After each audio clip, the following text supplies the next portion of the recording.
السلام علیکم ورحمۃ اللہ وبرکاتہ۔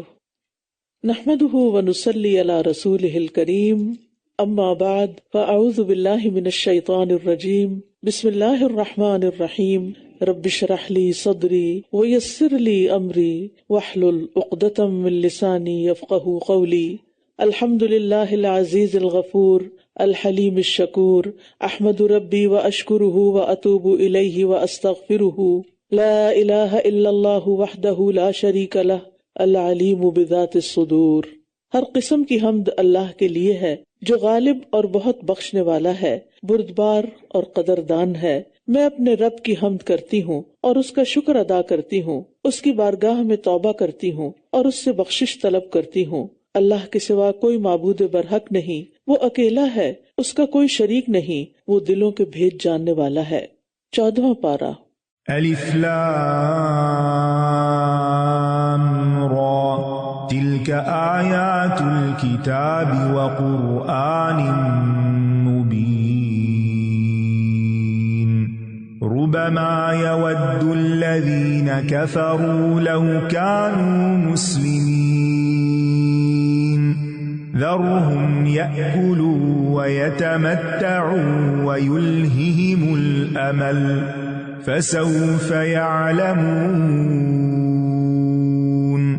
وما أهلكنا من قرية إلا ولها كتاب معلوم ما تسبق من أمة أجلها وما يستأخرون وقالوا يا أيها الذي نزل عليه الذكر إنك لمجنون لو ما تأتينا بالملائكة إن كنت من الصادقين ما ننزل الملائكة إلا بالحق وما كانوا إذا منظرين إنا نحن نزلنا الذكر وإنا له لحافظون۔ سورۃ الحجر۔ بسم اللہ الرحمن الرحیم۔ الف لام را تلک آیات الکتاب وقرآن مبین، یہ آیات ہیں کتاب اور روشن قرآن کی۔ ربما یود الذین کفروا لو کانوا مسلمین، ایک وقت آئے گا کہ وہ لوگ جنہوں نے کفر کیا وہ چاہیں گے کاش وہ مسلمان ہوتے۔ وہ یہ آرزو کب کریں گے؟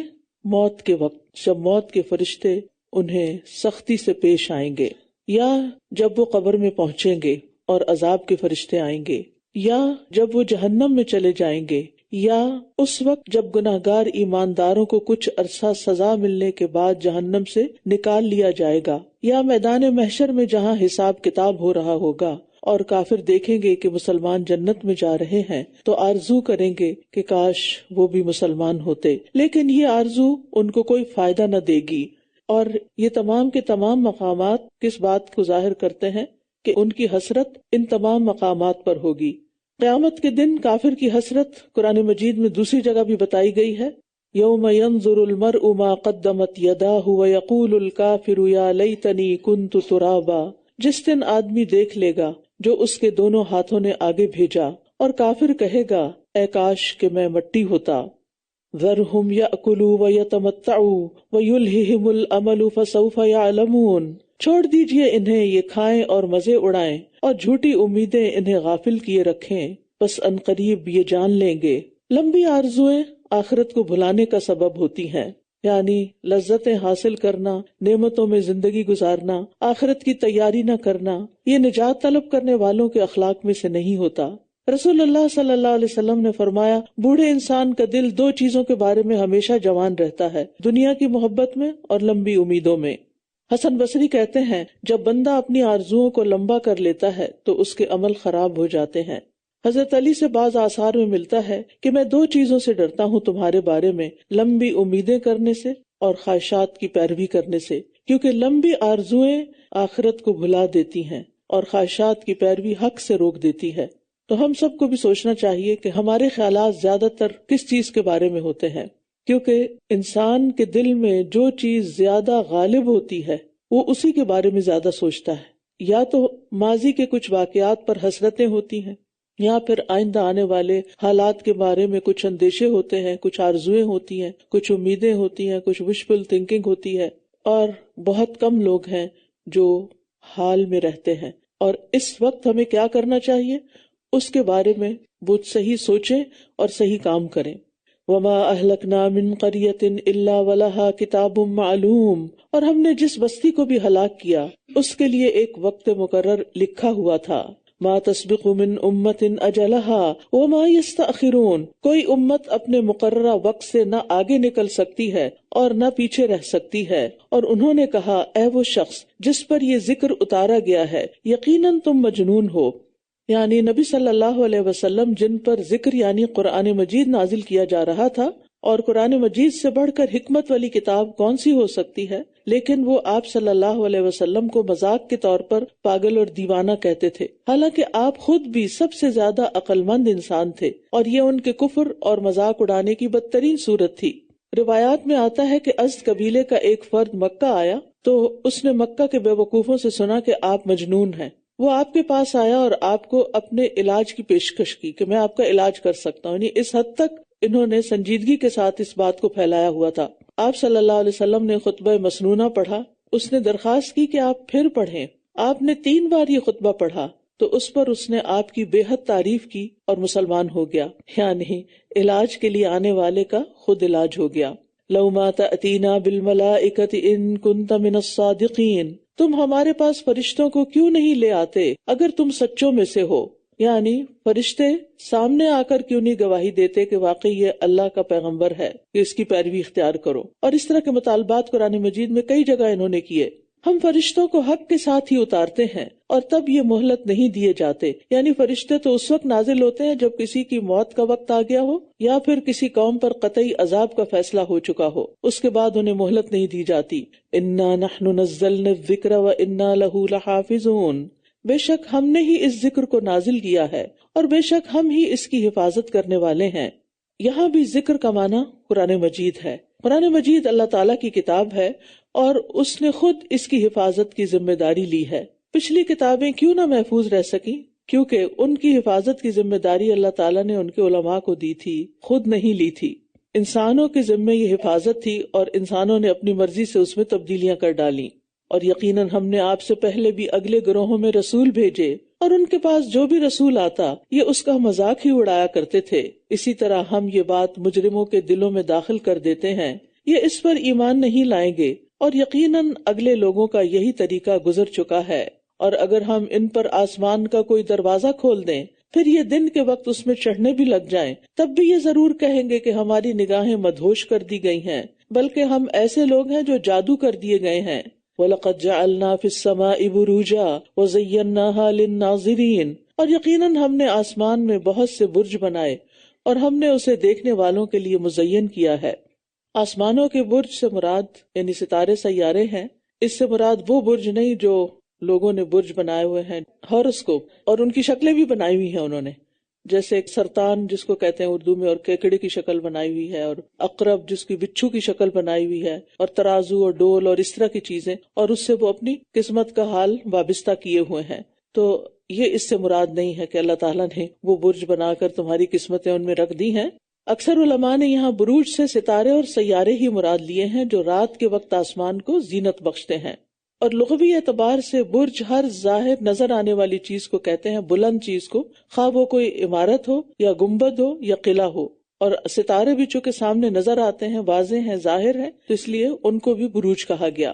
وَحَفِظْنَاهَا مِن كُلِّ شَيْطَانٍ رَجِيمٍ، اور ہم نے ہر شیطان مردود سے اس کی حفاظت کی ہے، یعنی آسمان کی حفاظت۔ مگر جو کوئی چوری چھپے سننے کی کوشش کرے تو ایک روشن شعلہ اس کا پیچھا کرتا ہے، اور زمین کو ہم نے پھیلا دیا اور اس میں ہم نے پہاڑ ڈال دیے، اور اس میں ہم نے ہر طرح کی موزوں چیز اگائی ہے، اور ہم نے تمہارے لیے اس میں اسباب معیشت بنائے ہیں، اور ان کے بھی جن کے رازق تم نہیں ہو۔ اسباب معیشت سے مراد وہ تمام سامان زندگی جس پر ہماری زندگی گزرتی ہے، یعنی ہماری ضرورت کی چیزیں، جس میں انسان بھی ہیں، جس میں جانور بھی ہیں جن پہ سواری کی جاتی ہے، سامان بھی ہے، اور اسی طرح دیگر چیزیں جو ہمارے روزمرہ کے استعمال میں ہوتی ہیں۔ وَإِن مِّن شَيْءٍ إِلَّا عِندَنَا خَزَائِنُهُ وَمَا نُنَزِّلُهُ إِلَّا بِقَدَرٍ مَّعْلُومٍ، اور کوئی بھی چیز ایسی نہیں جس کے خزانے ہمارے پاس نہ ہوں، اور ہم اسے ایک معلوم اندازے کے مطابق ہی اتارتے ہیں۔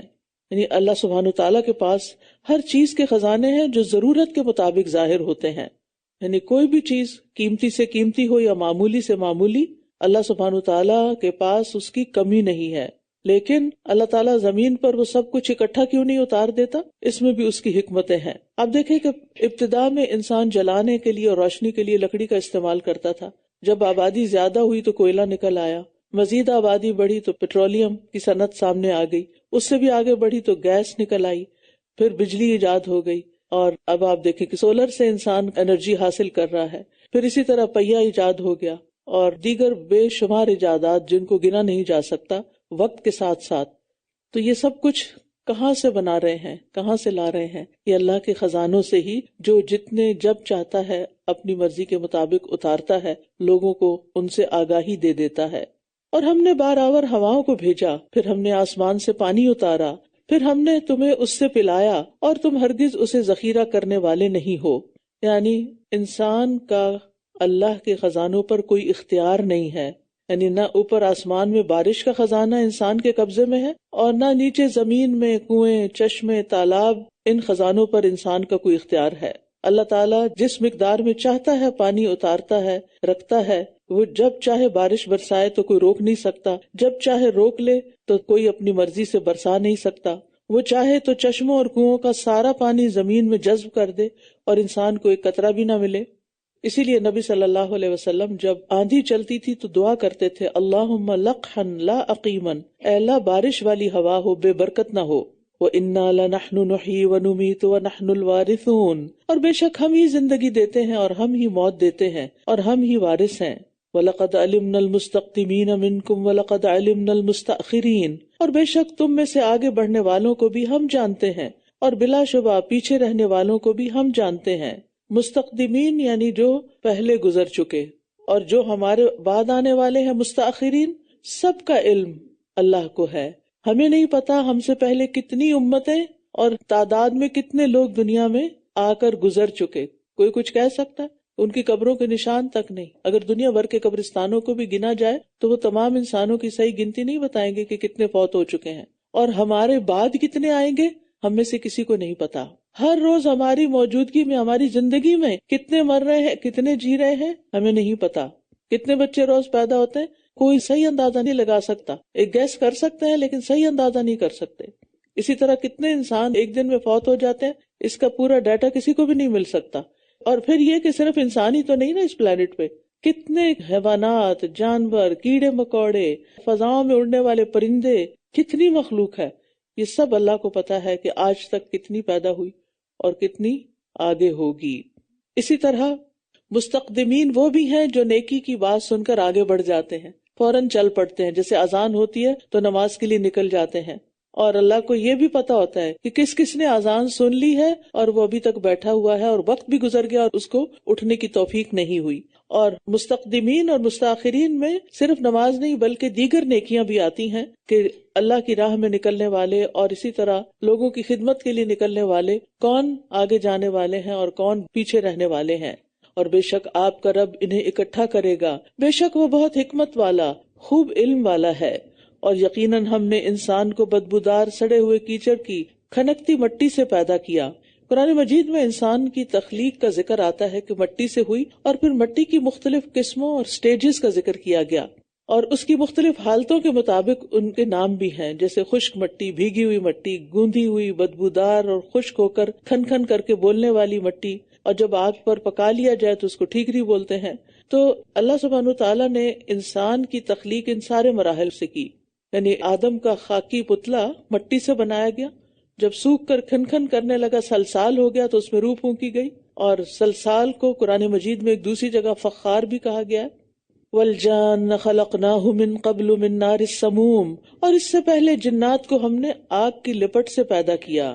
جان بعض مفسرین نے اسے جنوں کا باپ کہا ہے، جیسے آدم علیہ السلام انسانوں کے باپ ہیں تو جنوں میں سے جو سب سے پہلے پیدا ہوا وہ جان کہلایا. اور بعض اس سے جنوں کی جنس مراد لیتے ہیں، بعض نے اس سے مراد ابلیس بھی لیا ہے کہ جان کون تھا. اور جب آپ کے رب نے فرشتوں سے فرمایا کہ میں کھنکھناتی مٹی سے سڑے ہوئے بدبودار کیچڑ سے ایک بشر کو پیدا کرنے والا ہوں، پھر جب میں اسے درست کر لوں اور اس میں اپنی پیدا کی ہوئی روح پھونک دوں تو تم سب اس کے لیے سجدہ کرتے ہوئے گر پڑنا. یہاں ہم دیکھ رہے ہیں کہ اللہ تعالیٰ نے روح کی نسبت اپنی طرف کی ہے، من روحی، یعنی جب میں اس کو برابر کر لوں اس انسان کو اور مکمل بنا لوں تو اپنی روح سے پھونک دوں. یہ اضافت جو ہے، یہ نسبت جو ہے، یہ نسبت تشریفی کہلاتی ہے، یعنی انسان کی عزت و شرف بڑھانے کے لیے اللہ تعالیٰ نے اسے اپنی روح قرار دیا، ورنہ ہر چیز اللہ ہی کی ہے. اور اس سے مراد یاد رکھیے اللہ کی روح نہیں ہے، اس سے مراد مخلوق کی روح ہے، انسان کی روح جو اللہ نے پیدا کی خاص انسان کے لیے، کیونکہ اللہ کی طرح تو کوئی بھی نہیں ہے. لیس کمثلہ شیء اور لم یلد ولم یولد، اور کوئی اس کا حصہ نہیں ہے. فسجد الملائکۃ کلہم اجمعون، تو تمام فرشتوں نے اکٹھے سجدہ کیا، الا ابلیس، سوائے ابلیس کے، ابا ان یکون مع الساجدین، اس نے انکار کر دیا کہ وہ سجدہ کرنے والوں کے ساتھ ہو. فرمایا اے ابلیس تجھے کیا ہے کہ تو سجدہ کرنے والوں کے ساتھ شامل نہ ہوا؟ اس نے کہا میں ایسا نہیں ہوں کہ اس بشر کو سجدہ کروں جسے تو نے بدبودار سڑے ہوئے کیچڑ کی کھنکھناتی مٹی سے پیدا کیا. حقیر سمجھ رہا تھا نا انسان کو. فرمایا پھر تو اس سے نکل جا، بلا شبہ تو مردود ہے، ریجیکٹڈ ہے، اور بے شک تجھ پر بدلے کے دن تک لعنت ہے. وہ بولا اے میرے رب بس مجھے اس دن تک مہلت دے دے جب وہ اٹھائے جائیں گے، یعنی میں اس دن تک زندہ رہنا چاہتا ہوں تاکہ میں انسانوں کو بہکا سکوں. فرمایا بے شک تو مہلت دیے جانے والوں میں سے. اللہ نے اس کی دعا بھی قبول کر لی. تو اگر اللہ تعالیٰ ابلیس کی دعا قبول کر سکتے ہیں، اس کی ریکویسٹ مان سکتے ہیں، تو پھر سبھی کی، اور وہ قبول کرتے ہیں. اجیب دعوت الداعی، یہ ہمیں ہی شیطان یقین نہیں آنے دیتا، ورنہ وہ تو سب کو جواب دیتے ہیں. الی یوم الوقت المعلوم، اس دن تک جس کا وقت معلوم ہے، یعنی اللہ کو معلوم ہے. قال رب بما اغویتنی، کہنے لگا اے میرے رب چونکہ تو نے مجھے گمراہ کیا ہے، میں بھی ان کے لیے زمین میں برائی کو ضرور مزین کروں گا، میں ان سب کو ضرور گمراہ کر دوں گا. اب شیطان نے کہا کہ میں ان کے لیے زمین میں چیزوں کو مزین کر دوں گا، جس طرح اس نے آدم علیہ السلام کے سامنے اس درخت کا پھل مزین کر دیا تھا. تو دنیا میں خواہشات نفس کو وہ مزین کر دے گا. زین للناس حب الشہوات، اور پھر اللہ کی نافرمانی کے کاموں کو خوبصورت بنا کے پیش کرے گا. رسول اللہ صلی اللہ علیہ وسلم نے فرمایا بے شک ابلیس نے اپنے رب عز و جل سے کہا مجھے تیری عزت اور جلال کی قسم، میں آدم کی اولاد کو اس وقت تک گمراہ کرتا رہوں گا جب تک ان کے جسموں میں روح رہے گی، یعنی موت تک. تو اس سے اس کے رب عز و جل نے فرمایا مجھے اپنی عزت اور اپنے جلال کی قسم، جب تک وہ مجھ سے معافی مانگتے رہیں گے میں انہیں معاف کرتا رہوں گا. تو اس حدیث سے بھی پتہ چلتا ہے کہ ابلیس نے اولاد آدم کو گمراہ کرنے کا پکا ارادہ کر لیا اور قسم کھا کے یہ بات کہی، لیکن سب لوگ اس کے پھندے میں نہیں آئیں گے. الا عبادک منہم المخلصین، سوائے ان میں سے تیرے چنے ہوئے بندوں کے، یعنی تیرے وہ بندے جو خالص تیرے لیے چن لیے گئے یا جنہیں تو نے خاص اپنا بنا لیا، انہیں میں گمراہ نہیں کر سکوں گا. فرمایا یہی سیدھا راستہ ہے جو مجھ تک پہنچتا ہے. ان عبادی لیس لک علیہم سلطان، بے شک میرے بندے ان پر تیرا کوئی زور نہیں ہوگا، یعنی جو صراط مستقیم پر چل رہے ہوں گے، جس کی دعا ہم ہر نماز میں مانگتے ہیں، تو ان لوگوں پر جو صراط مستقیم پر ہوں گے شیطان کا زور نہیں چلے گا، شیطان کا بس نہیں چلے گا، مگر جو گمراہ ہونے والوں میں سے تیری پیروی کریں، یعنی جو شیطان کی بات مانے، کیونکہ ایک رحمان کا راستہ ہے اور ایک شیطان کا راستہ ہے. یاد رکھیے کہ آپ جیسے یہاں کھڑے ہیں، جہاں بھی آپ بیٹھے ہیں، دائیں جانب رحمان کا راستہ جاتا ہے اور بائیں جانب شیطان کا راستہ جاتا ہے. اب یہ آپ کی چوائس ہے کہ آپ کس راستے پہ چلتے ہیں. جس راستے پہ چلیں گے اسی پر آپ کا اختتام ہوگا، وہی آپ کا اینڈ ہوگا. اور نبی صلی اللہ علیہ وسلم نے ایک خط کھینچ کر بیچ میں اور لکیریں ڈال کر بتایا کہ یہ سیدھا راستہ ہے جو سیدھا خط ہے، اور بیچ میں جو دائیں بائیں لکیریں ہیں یہ وہ راستے ہیں جن کی طرف شیطان بلاتا ہے. اگر انسان اس طرف نکل جائے تو سیدھا راستہ کھو دے گا. تو ان آیات سے یہ پتہ چلتا ہے کہ اخلاص برتنے والے اور ایمان رکھنے والوں پر شیطان کا کوئی زور نہیں چل سکتا. اللہ کے چنے ہوئے بندوں پر شیطان کا زور نہیں چلتا، وہ شیطان کو ہرا دیتے. حضرت عمر کے بارے میں کیا آتا ہے کہ عمر جس راستے سے گزرتے تھے شیطان وہاں سے بھاگ جاتا تھا، وہ اپنا راستہ بدل لیتا تھا. یہ چنے ہوئے لوگ تھے نا. آج آپ دیکھیے کہ کیا شیطان ہمیں دیکھ کر ہمارے پیچھے آ جاتا ہے یا بھاگ جاتا ہے؟ ہم شیطان کے مقابلے میں کتنے طاقتور ہیں، کیونکہ شیطان ہمارا دشمن ہے نا. اگر آپ اپنے دشمن کو دیکھیں گے تو کیا کریں گے؟ آپ اس کا مقابلہ کریں گے، آپ اس کو ہرائیں گے، آپ اس کو نیچا دکھائیں گے. بزدل بھاگ جاتے ہیں. ٹھیک ہے، تو اس لیے شیطان کی باتوں میں نہیں آنا. ایک ہوتا ہے نا میٹھے دشمن، کچھ لوگ ہوتے ہیں بڑے حاسد ہوتے ہیں، آپ کی ہر بات کو نوٹ کر رہے ہوتے ہیں. ایسے دوستوں سے بھی پناہ مانگی گئی نا کہ جن کی آنکھیں ہمیں دیکھتی ہوں اور دل واچ کرتا ہو، یعنی رقیب بن کے کیا کر رہے ہیں، کہاں سے کر رہے ہیں، کیسے کر رہے ہیں، اور پھر ان سے ملنے والے فائدے اٹھا لیتے ہیں لیکن پھر اپنی راہ نکال لیتے ہیں. ٹھیک ہے، اوپر اوپر سے آپ کی تعریفیں کریں گے لیکن اندر سے آپ سے جلتے ہوں گے. تو شیطان کا بھی بار ایسا ہی ہوتا ہے کہ وہ اوپر اوپر سے چیزوں کو بڑا خوبصورت بنا کے دکھاتا ہے. انسانوں کی شکل میں بھی شیطان آتا ہے اور وہ آپ کو ایسی باتوں سے بہکا لے جاتے ہیں غلط راستوں پر کہ پتہ بھی نہیں چلتا. لیکن شیاطین کو بھگانے کے لیے ضروری ہے کہ قرآن سے مضبوط تعلق ہو. شیاطین اس گھر سے بھاگ جاتے ہیں جہاں سورۃ البقرہ پڑھی جاتی ہے، جہاں آیت الکرسی پڑھی جاتی ہے، جہاں سورۃ البقرہ کی آخری آیات اور اس کے علاوہ قرآن کی شدید وعید والی آیات پڑھی جاتی ہیں. وَإِنَّ جَهَنَّمَ لَمَوْعِدُهُمْ أَجْمَعِينَ، اور بے شک جہنم ضرور ان سب کے وعدے کی جگہ ہے. لَهَا سَبْعَةُ أَبْوَابٍ لِكُلِّ بَابٍ مِّنْهُمْ جُزْءٌ مَّقْسُومٌ، اس کے 7 دروازے ہیں، ہر دروازے کے لیے ان میں سے ایک تقسیم شدہ حصہ ہے. استغفر اللہ کی کتاب میں لکھا ہوا ہے کہ کون کون کس دروازے سے انٹر ہوگا. اور یاد رکھیے جو لوگ دروازوں سے انٹر ہوں گے وہ کبھی جہنم سے باہر نہیں آ سکیں گے، لیکن جو لوگ پل صراط کراس کرتے ہوئے ایمان والے ہوں گے لیکن برے کام بھی کر رہے ہوں گے، اگر توبہ کیے بغیر مر گئے اور گر گئے جہنم میں اوپر سے، تو پھر وہ اس سطح پر ہوں گے جتنا ان کا گناہ یا قصور ہوگا، اور پھر اس کے مطابق سزا بھگت کے وہ نکل آئیں گے. ان کے نکلنے کی امید ہے. وہ پوری حدیث آپ کو سنائی تھی کہ کچھ لوگ اتقاء اور رحمان ہوں گے کہ جنہوں نے کوئی نیک عمل نہیں کیے ہوں گے، لیکن اللہ تعالیٰ اپنی ایک کف یعنی کفہ یعنی اپنے ایک لپ کہہ لیں یا ایک ہتھیلی، اس سے ان کو جہنم سے نکال دے گا. لیکن جو دروازوں سے جائیں گے وہ نہیں نکل پائیں گے، وہ کٹے پکے مجرم ہوں گے. اور پھر جہنم کے درکات ہیں. درکات کہتے ہیں نیچے نیچے نیچے گہرائی میں جو لیولز ہوتے ہیں. ایک ہوتا ہے نا اوپر کو ہائی رائزز اوپر جاتے ہیں، اور کچھ پھر نیچے پارکنگ لاٹس ہوتے ہیں اور وہ نیچے سے نیچے فلورز جا رہے ہوتے ہیں، وہ درکات ہوتے ہیں. یعنی آپ کے لیول سے کچھ اوپر اور کچھ نیچے، تو اوپر جنت والے اور نیچے جہنم والے. تو منافقین سب سے کہاں ہوں گے؟ سب سے نچلے درجے میں، فی الدرک الاسفل. اب ان کا ذکر کیا گیا تو متقین کی بات آ گئی. ان المتقین فی جنات وعیون، بے شک متقی لوگ باغوں اور چشموں میں ہوں گے. ان سے کہا جائے گا ان میں سلامتی اور امن کے ساتھ داخل ہو جاؤ، سلامتی اور امن کے ساتھ، اور ان کے سینوں میں جو بھی کینہ ہے ہم اسے نکال دیں گے. وہ بھائی بھائی بنے ہوئے آمنے سامنے اونچی نشستوں پر بیٹھے ہوں گے.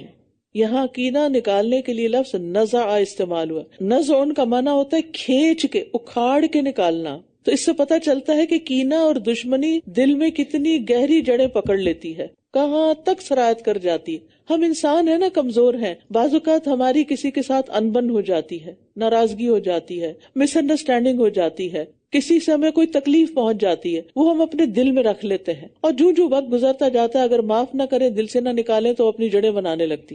اور پھر اس کے ساتھ آپ نیکیاں بھی بہت کر رہے ہیں، خیر کے کام بھی بہت کر رہے ہیں. اب جنت میں جب انسان جانے لگے گا تو کوئی بھی انسان اس کینے کے ساتھ انٹر نہیں ہوگا. جب سارے مسلمان پل پار کر لیں گے، جسر یعنی پل صراط جس کو کہتے ہیں، تو اس کے بعد ایک جنت اور جہنم کے بیچ میں ایک اور پلی ہوگی، یعنی چھوٹا پل ہوگا، اور وہاں نہر الحیات ہوگی. لوگوں کو وہاں نہلایا دھلایا جائے گا، پاک صاف کیا جائے گا، ان کے کینے اور بغض نکال دیے جائیں گے، ان کے دل بالکل آئینے کی طرح صاف ستھرے چمکتے ہوں گے. لہٰذا اہل جنت جب جنت میں جائیں گے تو بھلے دنیا میں ان کے اختلافات تھے، لیکن وہاں جا کر وہ آپس میں بھائی بھائی ہوں گے، اور کسی کے دل میں کسی کے خلاف رتی بھر بھی کوئی نفرت یا عداوت یا بغض یا کینہ نہیں ہوگا. تب آپ دیکھیں کہ ایک یہ ہے کہ دنیا میں ہی نکال دیں، ٹھیک ہے، یا پھر تیار ہو جائیں اس پل پہ روکے جانے کے اور وہاں پر کھینچ کے نکالا جائے گا. کیونکہ جس دل میں کدورت ہوتی ہے نا، جس دل میں نفرت ہوتی ہے، جس دل میں بغض ہوتا ہے، حسد ہوتا ہے، وہ دل کبھی خوش نہیں ہوتا، اس کو کوئی خوشی نصیب نہیں ہوتی، اس کے لیے بہت بڑا ٹارچر ہوتا ہے. اس کے پاس دنیا کی ہر نعمت ہوتی ہے لیکن وہ پھر بھی خوش نہیں ہوتا، کیونکہ اس کا دل پکڑا ہوا ہے، اس کے دل کو بیماری اور روگ لگا ہوا ہے. یہ ساری بیماریاں ہیں دل کی، یہ سارے روگ ہیں. تو اس سے اپنے آپ کو نکالنا بڑا ضروری ہوتا ہے. یعنی ہر وہ طریقہ اختیار کریں کہ جس سے ہمارے دل صاف ہو جائیں اور ہمارے دلوں سے لوگوں کی نفرتیں، عداوتیں اور ان کے خلاف بد اعتمادی، یہ سب چیزیں نکل جائیں، تاکہ دنیا میں بھی ہم چین سکون سے رہ سکیں. جس کا دل صاف ہوتا ہے اس کے لیے دنیا بھی جنت بن جاتی ہے، اور جس کا دل غمگین ہوتا ہے اس کے لیے نعمتیں اور آسائشیں ہونے کے باوجود اس کی زندگی جہنم بن جاتی ہے. اب دیکھیے کہ یہ جو آپس کے اختلافات ہوتے ہیں، آپس کی ایک دوسرے کے خلاف کوئی ضد، کوئی رنجش، یہ بعض اوقات نیک لوگوں میں بھی ہو جاتی. حضرت زید اور حضرت زینب دونوں انتہائی نیک تھے اور آپ کو دونوں بہت پیارے تھے، لیکن ان کی آپس میں نہیں بنی. تو ایسا ہوتا ہے. ہماری جو روحیں ہیں نا وہ لشکروں کی صورت میں تھی. جب پیدا کی گئی نا تو گروپس کی شکل میں تھی. جو وہاں ایک دوسرے کو پہچان گئے وہ یہاں آ کر بھی ایک دوسرے کی طرف اٹریکٹ ہو جاتے ہیں، اور جو وہاں ایک دوسرے سے اجنبی رہے وہ دنیا میں بھی اجنبی رہتے ہیں، چاہے ان کے ساتھ رشتہ ازدواج ہی کیوں نہ قائم ہو جائے، ان کی آپس میں نہیں بنتی. لیکن اس کا یہ مطلب نہیں ہوتا کہ وہ برے لوگ ہوتے ہیں. دونوں انتہائی نیک، متقی، پارسا ہو سکتے ہیں، لیکن فار سم ریزن دونوں کے مزاج نہیں ملتے. اب کسی نہ کسی طرح اوکھے سوکھے زندگی گزار لی. اب جنت میں بھی ظاہر ہے انہیں ساتھ رہنا ہے، کیونکہ جو میاں بیوی دنیا میں ایمان کی حالت میں دونوں فوت ہوئے وہ جنت میں بھی ساتھ ہوں گے. ٹھیک، اب وہاں ساتھ رہنا ہے تو وہ کہیں گے پھر دوبارہ انہی کے ساتھ جن سے ساری زندگی جلتے کٹتے رہے. لہٰذا ان کو پاک صاف کر دیا جائے گا، ان کے دلوں کی ساری قدورتیں نکال دی جائیں گی اور ان کو ایک دوسرے کے لیے بالکل پرفیکٹ کر دیا جائے گا کہ ان کی آپس کی خوشیاں اور راحتیں سب قائم ہو جائیں. لا یمسہم فیہا نصب وما ہم منہا بمخرجین، نہ انہیں وہاں کوئی تھکاوٹ چھوئے گی اور نہ ہی وہ اس سے کبھی نکالے جائیں گے. نیور، کبھی نہیں نکلیں گے. ہمیشہ کا گھر. دنیا میں جہاں چاہیں آپ گھر بنا لیں، کبھی تو رینٹ پہ ہوتے ہیں تو مالک نکال دیتے ہیں، اور کبھی آپ کا اپنا ہوتا ہے تو آپ کا دل بھر جاتا ہے، آپ اس کو بیچ دیتے ہیں. کبھی یہاں رہ رہے ہیں، کبھی وہاں جا رہے ہیں، کبھی کہیں موو ہو رہے ہیں. لیکن جنت میں اتنا اچھا ٹھکانہ ہوگا، لا یبغون عنہا حولا، وہ وہاں سے ٹلنا ہی نہیں چاہیں گے، ہلنا ہی نہیں چاہیں گے، کہیں اور موو ہونا ہی نہیں چاہیں گے. اللہ ہمیں وہاں لے جائے. نہ انہیں وہاں کوئی تھکاوٹ چھوئے گی، اللہ کوئی تھکاوٹ نہیں ہوگی. لیکن وہ تھکاوٹ کب نہیں ہوگی؟ جب آج آپ اللہ کے راستے میں تھکیں گے، تراویح میں، قیام اللیل میں، روزے میں، گھر کے کام کاج کرنے میں، لوگوں کی خدمت کرنے میں. دو آرام کٹھے نہیں ہو سکتے اور دو تھکاوٹیں بھی کٹھی نہیں ہو سکتی. یعنی اگر آپ دنیا میں صرف آرام ہی کر رہے ہیں اور کوئی کام نہیں کر رہے، نہ دین کا نہ دنیا کا، تو آپ خطرے میں ہیں. اور اگر آپ نے یہاں تھکاوٹیں اٹھا لی تو آگے کے لیے آسانیاں ہو جائیں گی. دنیا میں ہر شخص دکھ، مصیبت، مشقت اور تھکن کا شکار ہے. دنیا کی ساری زندگی محنت اور مشقت کی ہے. یہاں ہر خوشی کے ساتھ، ہر لذت کے ساتھ کوئی نہ کوئی محنت اور کوئی نہ کوئی کدورت بھی ہے. لیکن وہاں نہیں، وہاں نہ کوئی بیماری ہے، نہ تکلیف ہے، نہ بڑھاپا ہے، نہ موت ہے. نبئ عبادی انی انا الغفور الرحیم وَأَنَّ عَذَابِي هُوَ الْعَذَابُ الْأَلِيمُ، میرے بندوں کو خبر دے دیجئے کہ میں بہت بخشنے والا، بہت رحم کرنے والا ہوں، اور بے شک میرا عذاب بھی دردناک عذاب ہے. نبأ سے ہے خاص اور اہمیت والی خبر، ویری امپورٹنٹ نیوز. کیا یعنی اچھی طرح یہ بات بتا دیں کہ اللہ تعالیٰ بہت مہربان بھی ہے، بخشش بھی فرمانے والا ہے، اور اس کے ساتھ ساتھ دردناک عذاب دینے والا بھی ہے، تاکہ وہ امید کے ساتھ خوف بھی رکھیں، کیونکہ ایمان ان دونوں کے درمیان میں ہے، امید اور خوف کے. رسول اللہ صلی اللہ علیہ وسلم نے فرمایا، اگر مومن جان لے کہ اللہ کے پاس کتنی عقوبت یعنی سزا ہے تو کوئی اس کی جنت کی امید نہ رکھے، اور اگر کافر جان لے کہ اللہ کے پاس کس قدر رحمت ہے تو کوئی اس کی جنت سے نا امید نہ ہو.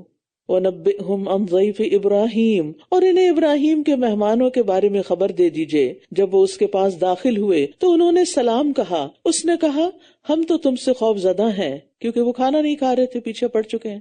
انہوں نے کہا، ڈرو نہیں، ہم تمہیں ایک بہت علم والے لڑکے کی خوشخبری دے رہے ہیں. اس نے کہا، کیا تم اس حال میں مجھے خوشخبری دے رہے ہو کہ میں بڑھاپے کو پہنچ چکا ہوں؟ تو تم کس بات کی خوشخبری دے رہے ہو؟ انہوں نے کہا، ہم تمہیں حقیقی خوشخبری دے رہے ہیں بس تم مایوس ہونے والوں میں شامل نہ ہو۔ اس نے کہا وَمَن يَقْنَطُ مِن رَحْمَتِ رَبِّهِ إِلَّا الضَّالُّونَ، اور اپنے رب کی رحمت سے گمراہوں کے سوا کون مایوس ہو سکتا ہے؟ صرف بھٹکے ہوئے لوگ ہی مایوس ہوتے ہیں، جو سیدھے رستے پر ہوں وہ رب کی رحمت سے امید رکھتے ہیں، وہ مایوس نہیں ہوتے۔ قَالَ فَمَا خَطْبُكُمْ أَيُّهَا الْمُرْسَلُونَ، اس نے کہا اے بھیجے ہوئے فرشتوں، تمہارا اور کیا اہم کام ہے؟ کیونکہ ان کو سمجھ آ گئی تھی کہ فرشتے صرف خوشخبری لے کے نہیں آئے، فرشتے عموماً کسی بڑی مہم پر آتے ہیں۔ انہوں نے کہا ہم ایک مجرم قوم کی طرف بھیجے گئے ہیں، سوائے آل لوط کے ہم ان سب کو ضرور بچا لیں گے، سوائے اس کی بیوی کے ہم نے طے کر رکھا ہے کہ ضرور وہ پیچھے رہ جانے والوں میں سے ہے۔ پھر جب وہ بھیجے ہوئے فرشتے آل لوط کے پاس پہنچے، اس نے کہا بے شک تم انجان معلوم ہوتے ہو۔ انہوں نے کہا نہیں، بلکہ ہم تیرے پاس وہ عذاب لائے ہیں جس میں یہ شک کر رہے تھے، اور ہم تیرے پاس حق لے کر آئے ہیں، اور بے شک ہم سچے ہیں۔ بس تم اپنے گھر والوں کو رات کے ایک حصے میں لے چلو اور خود ان کے پیچھے پیچھے چلتے رہو، اور تم میں سے کوئی ایک بھی پیچھے مڑ کر نہ دیکھے، اور جہاں کا تمہیں حکم دیا جا رہا ہے وہیں چلے جاؤ۔ لوط علیہ السلام کو پیچھے چلنے کا حکم کیوں دیا گیا؟ تاکہ وہ ان کی اچھی طرح حفاظت کر سکیں کہ کوئی پیچھے نہ رہ جائے، اور وہ مسلسل چلتے رہیں، ٹھہر کر آنے والوں کا انتظار نہ کرنا پڑے۔ نبی صلی اللہ علیہ وسلم کا طریقہ کیا تھا؟ رسول اللہ صلی اللہ علیہ وسلم سفر میں پیچھے رہتے تھے، کمزوروں کو آگے چلاتے اور سواری پر اپنے پیچھے بٹھاتے اور ان کے لیے دعا فرماتے۔ آپ بچوں کے ساتھ کبھی واک پہ نکلے؟ آپ تیز چلتے ہیں اور بچے آہستہ چلتے ہیں، کبھی کہیں کھڑے ہو جاتے ہیں، کبھی کچھ دیکھنے لگتے ہیں، اگر دو ہوں تو کبھی آپس میں لڑنے لگتے ہیں۔ تو آپ ان سے آگے تیز نہ چلیے، آپ ان کو ہمیشہ اپنے آگے رکھیے، یہ سنت سمجھ کر کیجئے۔ اور مڑ کے دیکھنے سے کیوں منع کیا گیا؟ کیونکہ پیچھے عذاب آنے والا تھا، اور انسان مڑ کے کسی چیز کو کیوں دیکھتا ہے؟ کب دیکھتا ہے؟ محبت سے، جہاں اتنی زندگی گزری ہو۔ جب اس جگہ کو چھوڑا جاتا ہے، جیسے نبی صلی اللہ علیہ وسلم نے مکہ کو چھوڑا تھا تو پیچھے مڑ کے دیکھا تھا نا، وہ تو مکہ تھا اس لیے دیکھا، لیکن یہ عذاب والی جگہ ہو رہی تھی تو اس لیے منع کیا گیا، یعنی کہیں تمہارا دل واپس اس میں نہ جائے، کیونکہ انسان جب اپنی پسند کی چیز کو دیکھتا ہے تو پھر کیا کرتا ہے؟ اس کے نکلنے میں کمزوری ہو جاتی۔ مثلا آپ گھر سے نکلے، بچہ رو پڑا تو آپ کیا کریں گے؟ اچھا میں نہیں جاتی۔ تو مراد یہ ہے کہ تم کسی اور طرف متوجہ نہ ہو، بس اب نکلے ہو وہاں سے تو نکل پڑو، اللہ کا ذکر اور شکر کرتے جاؤ، تمہاری رفتار میں کوئی کمی نہ ہو، قوم کی بربادی دیکھ کر تمہارا دل ان پہ نہ پسیجے۔ اور ہم نے اس کی طرف یہ بات پہنچا دی کہ صبح ہوتے ہی ان لوگوں کی جڑ کاٹ دی جائے گی، اور اس شہر کے رہنے والے خوشیاں مناتے ہوئے آ پہنچے لوط علیہ السلام کے پاس۔ یستبشرون، بہت خوش ہو رہے تھے، یعنی لوط علیہ السلام کے گھر نہایت خوبصورت لڑکوں کے آنے کی خبر سن کے بے اختیار خوش ہو کے دوڑتے ہوئے آ رہے تھے۔ اس نے کہا یہ لوگ میرے مہمان ہیں، لہٰذا تم مجھے رسوا نہ کرو اور اللہ سے ڈرو اور مجھے ذلیل نہ کرو۔ انہوں نے کہا کیا ہم نے تجھے جہان والوں سے منع نہ کیا تھا؟ یعنی ہم نے کہا نہ تھا کہ ہمارے ہوتے ہوئے اجنبی مسافروں کو مہمان نہ بنایا کرو اور ہمارے مقابلے میں کسی کی حمایت نہ کرو؟ اس نے کہا یہ میری قوم کی بیٹیاں ہیں، اگر تمہیں کچھ کرنا ہی ہے تو ان سے نکاح کر لو۔ لعمرک انہم لفی سکرتہم یعمہون، آپ کی زندگی کی قسم بے شک وہ اپنے نشے میں اندھے ہو رہے تھے۔ مفسرین کہتے ہیں کہ اللہ تعالیٰ نے نبی کریم صلی اللہ علیہ وسلم کی زندگی کی قسم کھائی اور آپ کی اتنی عزت افزائی کی کہ آپ کے علاوہ کسی انسان کی زندگی کی قسم نہیں کھائی۔ فَأَخَذَتْهُمُ الصَّيْحَةُ مُشْرِقِينَ، بس سورج طلوع ہوتے ہی ایک چنگھاڑ نے انہیں پکڑ لیا، پھر ہم نے اس کے اوپر کا حصہ اس کا نچلا کر دیا اور ہم نے ان پر پکی ہوئی مٹی کے پتھروں کی بارش برسائی۔ بے شک اس میں اہل فراست کے لیے کئی نشانیاں ہیں، اور بے شک وہ بستیاں ایک عام گزرگاہ پر واقع ہیں۔ بے شک اس میں مومنوں کے لیے ایک بڑی نشانی ہے، اور بے شک ایکا والے بڑے ظالم تھے۔ بعض علماء کہتے ہیں کہ اصحاب مدین اور اصحاب الایکا ایک ہی قبیلہ تھا، اور بعض نے ان کو الگ الگ شمار کیا ہے۔ ایکا جنگل والے، تو ہم نے ان سے انتقام لیا، اور بے شک وہ دونوں بستیاں ایک کھلی گزرگاہ پر واقع تھیں۔ اور بے شک ہجر والوں نے بھی رسولوں کو جھٹلایا، اور ہم نے انہیں اپنی نشانیاں دی، لیکن وہ ان سے اعراض کرتے رہے، اور وہ بے خوف ہو کر پہاڑوں میں گھر تراشتے تھے۔ تو صبح سویرے انہیں بھی ایک چنگھاڑ نے پکڑ لیا، تو جو کمائی وہ کرتے تھے وہ انہیں کچھ بھی کام نہ آئی۔ اور ہم نے آسمانوں اور زمین کو اور جو ان دونوں کے درمیان ہے حق کے ساتھ پیدا کیا، یعنی ایک حکمت کے ساتھ، ایک مقصد کے ساتھ، اور بے شک قیامت ضرور آنے والی ہے، پس آپ حسن و خوبی کے ساتھ درگزر کیجئے۔ جس شخص کو آخرت کی فکر ہوتی ہے نا، وہ لوگوں سے نہیں الجھتا، وہ ان کے ساتھ بحث کر کے وقت ضائع نہیں کرتا، وہ اپنے کام پر فوکس رکھتا ہے کہ زندگی مختصر ہے۔ ان ربک هو الخلاق العلیم، بے شک آپ کا رب ہی سب کو پیدا کرنے والا، خوب علم رکھنے والا ہے۔ اور بے شک ہم نے آپ کو بار بار دہرائی جانے والی 7 آیات اور عظمت والا قرآن عطا کیا ہے۔ 7 آیات سورۃ الفاتحہ کی۔ آپ اپنی نگاہوں کو ہرگز اس سامان زندگی کی طرف اٹھا کر بھی نہ دیکھیے جو ہم نے ان میں سے مختلف لوگوں کو دیا ہے، اور نہ ان پر غم کیجیے، اور مومنوں کے لیے اپنے بازو جھکائے رکھیے۔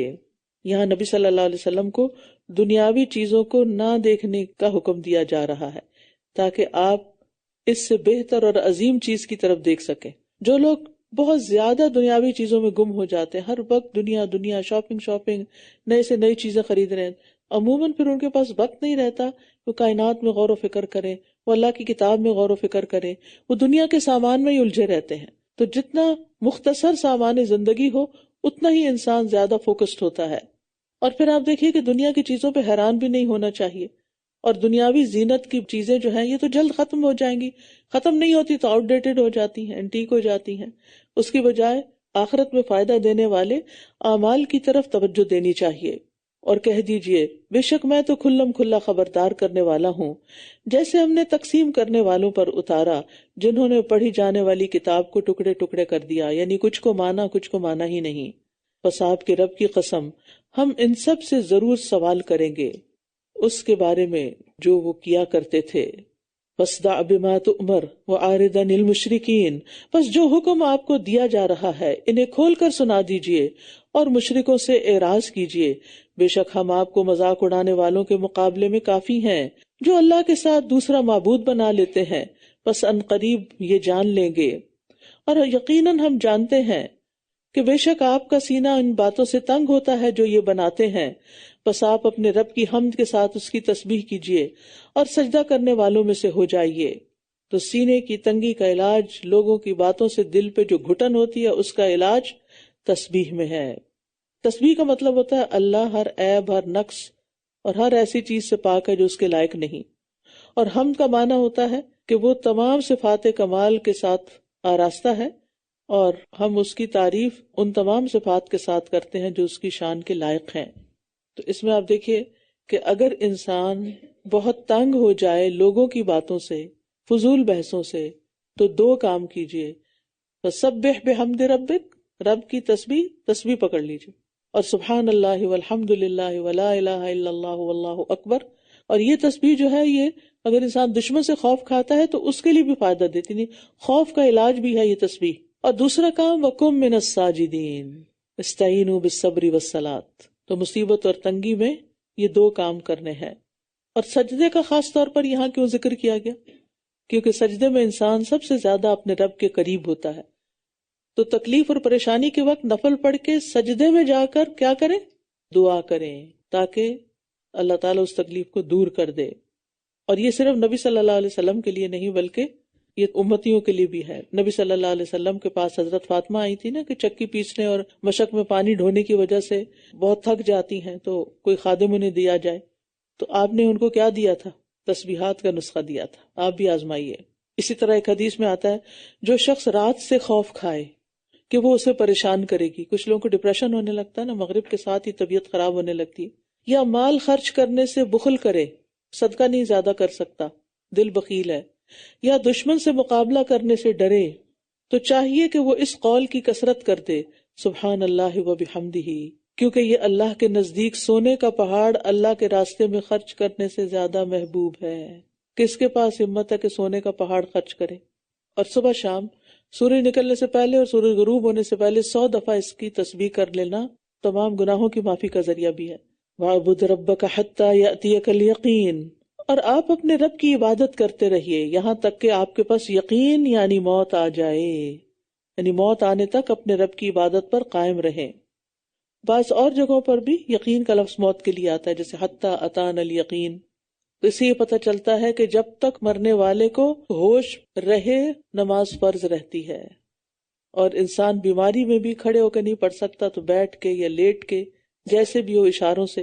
اور آپ نے دیکھا ہوگا کہ جو اللہ والے ہوتے ہیں ان کو آکسیجنز بھی لگی ہوتی ہیں اور وہ ہاتھ اٹھا رہے ہوتے ہیں اور نمازیں پڑھ رہے ہوتے ہیں، قومیں میں بھی نمازیں پڑھ رہے ہوتے ہیں۔ سورۃ النحل یہ سورۃ النعم بھی ہے، کیونکہ اس کی ابتدا میں اللہ تعالیٰ نے اپنی نعمتوں کے اصول اور اس کے قواعد بیان کیے ہیں، اور اس کے آخر میں وہ امور بیان کیے ہیں جو ان کی تکمیل کرتے ہیں۔ بسم اللہ الرحمن الرحیم، اتی امر اللہ فلا تستعجلوه سبحانہ وتعالی عما یشرکون، ينزل الملائكة بالروح من أمره على من يشاء من عباده أن أنذروا أنه لا إله إلا أنا فاتقون، خلق السماوات والأرض بالحق تعالى عما يشركون۔ اللہ کا حکم آ پہنچا، بس تم اسے جلدی نہ مانگو، وہ پاک اور بلند تر ہے اس سے جو یہ شریک ٹھہراتے ہیں۔ امر اللہ سے مراد قیامت یعنی قریب آ چکی ہے، یا پھر مختلف قسم کے عذاب کا نزول بھی ہے، کیونکہ وہ عذاب کا مطالبہ کرتے تھے تو انہیں کہا گیا کہ تم جلدی مت کرو۔ یہاں آ چکی، آ گئی، ماضی کا صیغہ استعمال کیا گیا ہے۔ جب کوئی چیز بہت قریب ہوتی ہے تو آپ سمجھو کہ ہو گئی۔ اب مثلاً آپ کو کوئی کام کہتا ہے تو آپ سمجھو بس ہو گیا، یعنی آپ یقین رکھیں کہ یہ ہوگا ہی ہوگا۔ اور یہاں مسلمانوں کو بھی تسلی دی جا رہی ہے، کیونکہ بعض ان میں سے بھی یہ چاہتے تھے کہ اللہ کا عذاب جلد آئے اور یہ دشمن ختم ہو جائیں۔ وہ فرشتوں کو اپنے بندوں میں سے جس پر چاہتا ہے اپنے حکم سے وحی کے ساتھ اتارتا ہے کہ تم لوگوں کو خبردار کرو کہ میرے سوا کوئی معبود نہیں، بس تم مجھی سے ڈرو۔ اور ملائکہ سے مراد یہاں جبریل اور ان کے ساتھ وحی کے محافظ فرشتے ہیں، اور صرف جبریل بھی مراد ہو سکتے ہیں۔ اور روح سے مراد وہ چیز ہے جس سے زندگی حاصل ہوتی ہے، یہاں مراد وحی ہے، کیونکہ حقیقی زندگی تو اسی سے ہی حاصل ہوتی ہے، دل کی زندگی بھی اور آخرت کی زندگی بھی۔ وحی کے دو بڑے فائدے ہیں نا قرآن و سنت کے، کیا؟ ایک، دنیا میں اس دل کو زندہ رکھتی ہے تو اس زندگی کو بھی انسان انجوائے کرتا ہے، اور دوسرا مرنے کے بعد آخرت میں ہمیشہ کے لیے کامیابیوں کا زینہ ہے۔ اس نے آسمانوں اور زمین کو حق کے ساتھ پیدا کیا ہے، وہ بلند تر ہے اس سے جو یہ شریک ٹھہراتے ہیں۔ یہاں اللہ تعالیٰ کی توحید اور قدرت کے بے شمار دلائل بہت انوکھے انداز سے بیان کیے جائیں گے۔ اب یہاں سے آغاز ہو گیا ہے، فرمایا کہ اس کا کوئی شریک نہیں کیونکہ وہ خالق ہے، اور زمین و آسمان کی ہر ہستی اور ہر چیز مخلوق ہے۔ تو جسے اللہ نے حق کے ساتھ پیدا کیا، مقصد کے ساتھ پیدا کیا، بیکار نہیں، تو پھر انسان کو کیا کرنا چاہیے؟ اس کی تخلیق کی حکمتوں پر غور کرتا رہے۔ خلق الانسان من نطفۃ فاذا هو خصیم مبین، اس نے انسان کو ایک نطفے یعنی قطرہ منی سے پیدا کیا، پھر یکا یک وہ کھلم کھلا جھگڑنے والا ہے، اور اس نے چوپایوں کو پیدا کیا۔ آپ دیکھیں سب سے پہلے انسان کی تخلیق ہے، پھر انعام کی تخلیق۔ اب غور کرتے جائیے، بہت سی چیزوں کی تخلیق کا ذکر آئے گا، بہت سی نعمتوں کا ذکر ہوگا۔ اور اسی نے چوپایوں کو پیدا کیا جن میں تمہارے لیے گرمائش کا سامان ہے اور کئی دوسرے فائدے بھی ہیں، اور ان میں سے تم کھاتے ہو۔ انعام سے مراد اونٹ، گائے، بھیڑ اور بکریاں ہیں، اور ان کی جو اون ہوتی ہے، کھال ہوتی ہے، اس سے بہت سے فائدے حاصل ہوتے ہیں، یعنی خاص طور پر انسان ونٹر ڈریسز بناتا ہے، اور دیگر بھی بہت سے منافع ہیں۔ ان پہ سواری بھی ہوتی ہے، ان کے ذریعے ہل چلائے جاتے ہیں، یعنی بعض کو سواری کے کام لاتے ہیں جیسے اونٹ ہے، بیل ہے، ان سے پانی کھینچتے ہیں، اور اس کے علاوہ بھی کھانے میں استعمال ہوتے ہیں، یعنی گوشت، دودھ، دہی، یہ ساری چیزیں جو ضرورت کی ہیں ان سے حاصل ہوتی ہیں۔ اور ان میں تمہارے لیے خوبصورتی کا سامان ہے جب تم شام کے وقت چرا کر لاتے ہو، یعنی صبح بھوکے ہوتے ہیں نا تو میں کر کے جا رہے ہوتے ہیں، ادھر ادھر سر مارتے، وہ اتنا خوبصورت منظر نہیں ہوتا جتنا شام کا ہوتا ہے، کیونکہ اس وقت ان کے پیٹ بھرے ہوتے ہیں۔ اور جب تم صبح کے وقت چرانے کو لے جاتے ہو، یعنی لے جانے کا ایک اور منظر ہے اور واپسی کا ایک اور منظر ہے۔ اور جمال کی ایک صورت یہ بھی ہے کہ وہ دنیا کی دولت ہے، دیکھ کے جو مالک ہے وہ خوش ہوتا ہے کہ بکریاں ہیں کہ پھیلتی ہی چلی گئی اور ریوڑ بڑے سے بڑا ہوتا چلا گیا۔ اور وہ تمہارے بوجھ اس شہر تک اٹھا لے جاتے ہیں جہاں تم ذاتی مشقت کے بغیر پہنچنے والے نہ تھے، بے شک تمہارا رب یقیناً بہت شفقت کرنے والا نہایت رحم کرنے والا ہے. اور گھوڑے اور خچر اور گدھے اسی نے پیدا کیے تاکہ تم ان پر سواری کرو، اور وہ سامان زینت بھی ہیں، اور وہ پیدا کرے گا جو تم نہیں جانتے. اب یہ جو گھوڑے اور خچر ہیں خاص طور پر، ان کی بہت زیادہ پرائسز ہوتی ہیں، اور کبھی کہیں ان کو کھڑا بھی دیکھیں تو ان کے اندر ایک خاص حسن ہوتا ہے. اور نبی صلی اللہ علیہ وسلم نے فرمایا کہ گھوڑے کی پیشانی سے قیامت تک کے لیے خیر باندھ دی گئی ہے. تو یہاں پر انعام میں ان کا ذکر نہیں کیا الگ سے، اسی لیے بعض علماء کہتے ہیں کہ گھوڑے خچر گدھے کا گوشت کھانا حرام ہے. خچر گدھے کا تو واضح ہے، لیکن گھوڑے کے بارے میں اختلاف ہے، بعض کہتے ہیں حلال ہے، بعض کہتے ہیں نہیں. اور پھر وَيَخْلُقُ مَا لَا تَعْلَمُونَ، یہ تو وہ پیدا کر چکا، لیکن وہ اور بھی بہت کچھ پیدا کرتا ہے جس کا تمہیں علم نہیں.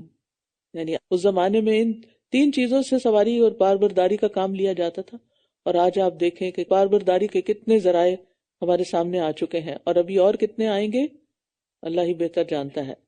اور سیدھا راستہ دکھانا اللہ ہی کے ذمہ ہے، اور ان میں سے کچھ راستے ٹیڑھے بھی ہیں، اور اگر وہ چاہتا تو ضرور تم سب کو ہدایت دے دیتا. وہی ہے جس نے تمہارے لیے آسمان سے پانی اتارا جس سے تم پیتے ہو، اور اسی سے درخت اگتے ہیں جن میں تم جانور چراتے ہو. وہ تمہارے لیے اس پانی کے ذریعے کھیتی، زیتون، کھجور کے درخت، انگور اور ہر قسم کے پھل اگاتا ہے. بے شک اس میں یقیناً ایک نشانی ہے ان لوگوں کے لیے جو غور و فکر کرتے ہیں. یعنی ایک ہی پانی، ایک ہی زمین، ایک ہی ہوا اور ایک ہی سورج، لیکن طرح طرح کی نباتات، طرح طرح کے پھل. اور اس نے تمہارے لیے رات اور دن اور سورج اور چاند کو مسخر کیا ہے، اور اس کے حکم سے ستارے مسخر کیے گئے ہیں. بے شک اس میں یقیناً نشانیاں ہیں ان لوگوں کے لیے جو عقل رکھتے ہیں. تسخیر کا مطلب ہوتا ہے کسی چیز کو اس کا اختیار اور مرضی ختم کر کے اپنا تابع بنا کر اپنی مرضی کے مطابق چلانا. تو یہاں اللہ سبحانہ وتعالیٰ نے انسانوں کے لیے مسخر کیا کہ انسان ان سے اپنی مرضی کے مطابق فائدے اٹھا سکیں. اور اس نے تمہارے لیے جو کچھ زمین میں پھیلا دیا ہے ان کے رنگ مختلف ہیں. یقیناً اس میں ان لوگوں کے لیے نشانی ہے جو نصیحت حاصل کرتے ہیں. ذرا کا مطلب ہوتا ہے بکھیرنا، پھیلانا، یعنی توالد و تناسل کے ذریعے پھیلانا. اسی سے ذریت کا لفظ ہے. آدم اور حوا اترے تھے اور بے شمار نسل انسانی زمین بھر میں پھیل چکی ہے. اسی طرح ہر طرح کے حیوانات پھیل گئے، پودے بے شمار. یہ اللہ کی توحید کی بڑی بڑی نشانیوں میں سے ہے. اور وہی ہے جس نے سمندر کو مسخر کیا تاکہ تم اس میں سے تر و تازہ گوشت کھاؤ، اور تم اس میں سے زیورات نکالو جنہیں تم پہنتے ہو، اور تم کشتیوں کو دیکھتے ہو جو اسے چیرتی ہوئی چلتی ہیں تاکہ تم اس کا فضل تلاش کرو اور تاکہ تم شکر ادا کرو. تو اللہ تعالیٰ نے سمندر کو انسان کے لیے مطیع بنا دیا، ورنہ جتنی بڑی وہ طاقت ہے اور جس طرح وہ بکھرتا ہے، اگر وہ بکھرتا چلا جائے تو انسان زندہ نہ رہ سکے زمین پر. لیکن کس طرح آپ اگر سمندر کے کنارے کھڑے ہو کر دیکھتے رہیں، بڑی سے بڑی تیز لہریں آتی ہیں اور ایک جگہ آتی ہے کہ جہاں آ کر وہ سبمٹ کر دیتی ہیں، سرنڈر کر دیتی ہیں، آگے نہیں بڑھتی. اور پھر آپ دیکھیں کہ اتنا زیادہ پانی ہونے کے باوجود کس طرح کشتیاں آرام سے اس میں چلتی ہیں. اور اس نے زمین میں پہاڑ گاڑ دیے کہ وہ تمہیں لے کر ڈھلک نہ جائیں، اور نہریں اور راستے بنا دیے تاکہ تم راہ پا سکو، اور علامات بنائی اور ستاروں کے ذریعے وہ راہ پاتے ہیں. کیا بھلا وہ جو پیدا کرتا ہے اس کی مانند ہو سکتا ہے جو کچھ بھی پیدا نہیں کر سکتا؟ کیا پھر بھی تم نصیحت حاصل نہیں کرتے؟ یعنی یہ سب نعمتیں جو ذکر ہوئی ہیں سبھی کو پتا ہے کہ یہ اللہ نے پیدا کی ہیں، لیکن جنہیں تم پکارتے ہو انہوں نے تو کچھ بھی پیدا نہیں کیا. وہ تو ایک مکھی کا پر تک نہیں بنا سکتے. تو پھر تم ان کی پیروی کیوں کرتے ہو؟ تم ان کی پرستش کیوں کرتے ہو؟ کیونکہ الہ تو خالق ہوتا ہے نا، رب ہوتا ہے. اور اگر تم اللہ کی نعمتیں گننے لگو تو انہیں گن نہ سکو گے.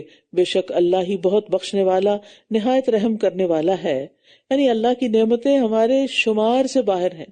ہماری گنتی ختم ہو جائے لیکن نعمتیں ختم نہیں ہوتی. لیکن انسان بڑا ہی ناشکرا ہے کہ وہ ان نعمتوں کی قدر نہیں کرتا. اور اللہ جانتا ہے جو کچھ تم چھپاتے ہو اور جو کچھ تم ظاہر کرتے ہو. اللہ کے سوا کوئی بھی سب لوگوں کے اعمال نہیں جان سکتا. نیور. قلب کے اعمال تو دور کی بات، جو ظاہر کے اعمال ہیں وہ بھی سب نہیں پتا ہوتے. ہمیں اپنے بچوں کا نہیں پتا ہوتا، ہمارے ماں باپ کو ہمارا نہیں پتا ہوتا تھا. چند چیزیں جو ظاہر ہیں، جتنی دیر ہم ان کے سامنے ہیں وہ انہیں پتا ہے. اسکول میں ہم کیا کر رہے ہیں، کھیل کے میدان میں کیا کر رہے ہیں، ہر وقت تو وہ ہمیں نہیں دیکھ سکتے. اور وہ اللہ کے سوا جنہیں پکارتے ہیں وہ کوئی چیز پیدا نہیں کر سکتے بلکہ وہ خود پیدا کیے جاتے ہیں. لا یخلقون شیئا وہم یخلقون. مردے ہیں، زندہ نہیں ہیں، اور وہ شعور نہیں رکھتے کہ وہ کب دوبارہ اٹھائے جائیں گے. یعنی اس سے مراد مردہ لوگ ہیں جن کی مشرک لوگ عبادت کرتے تھے. یہ مضمون اور جگہوں پر بھی آتا ہے. یہاں پر کیا آ رہا ہے؟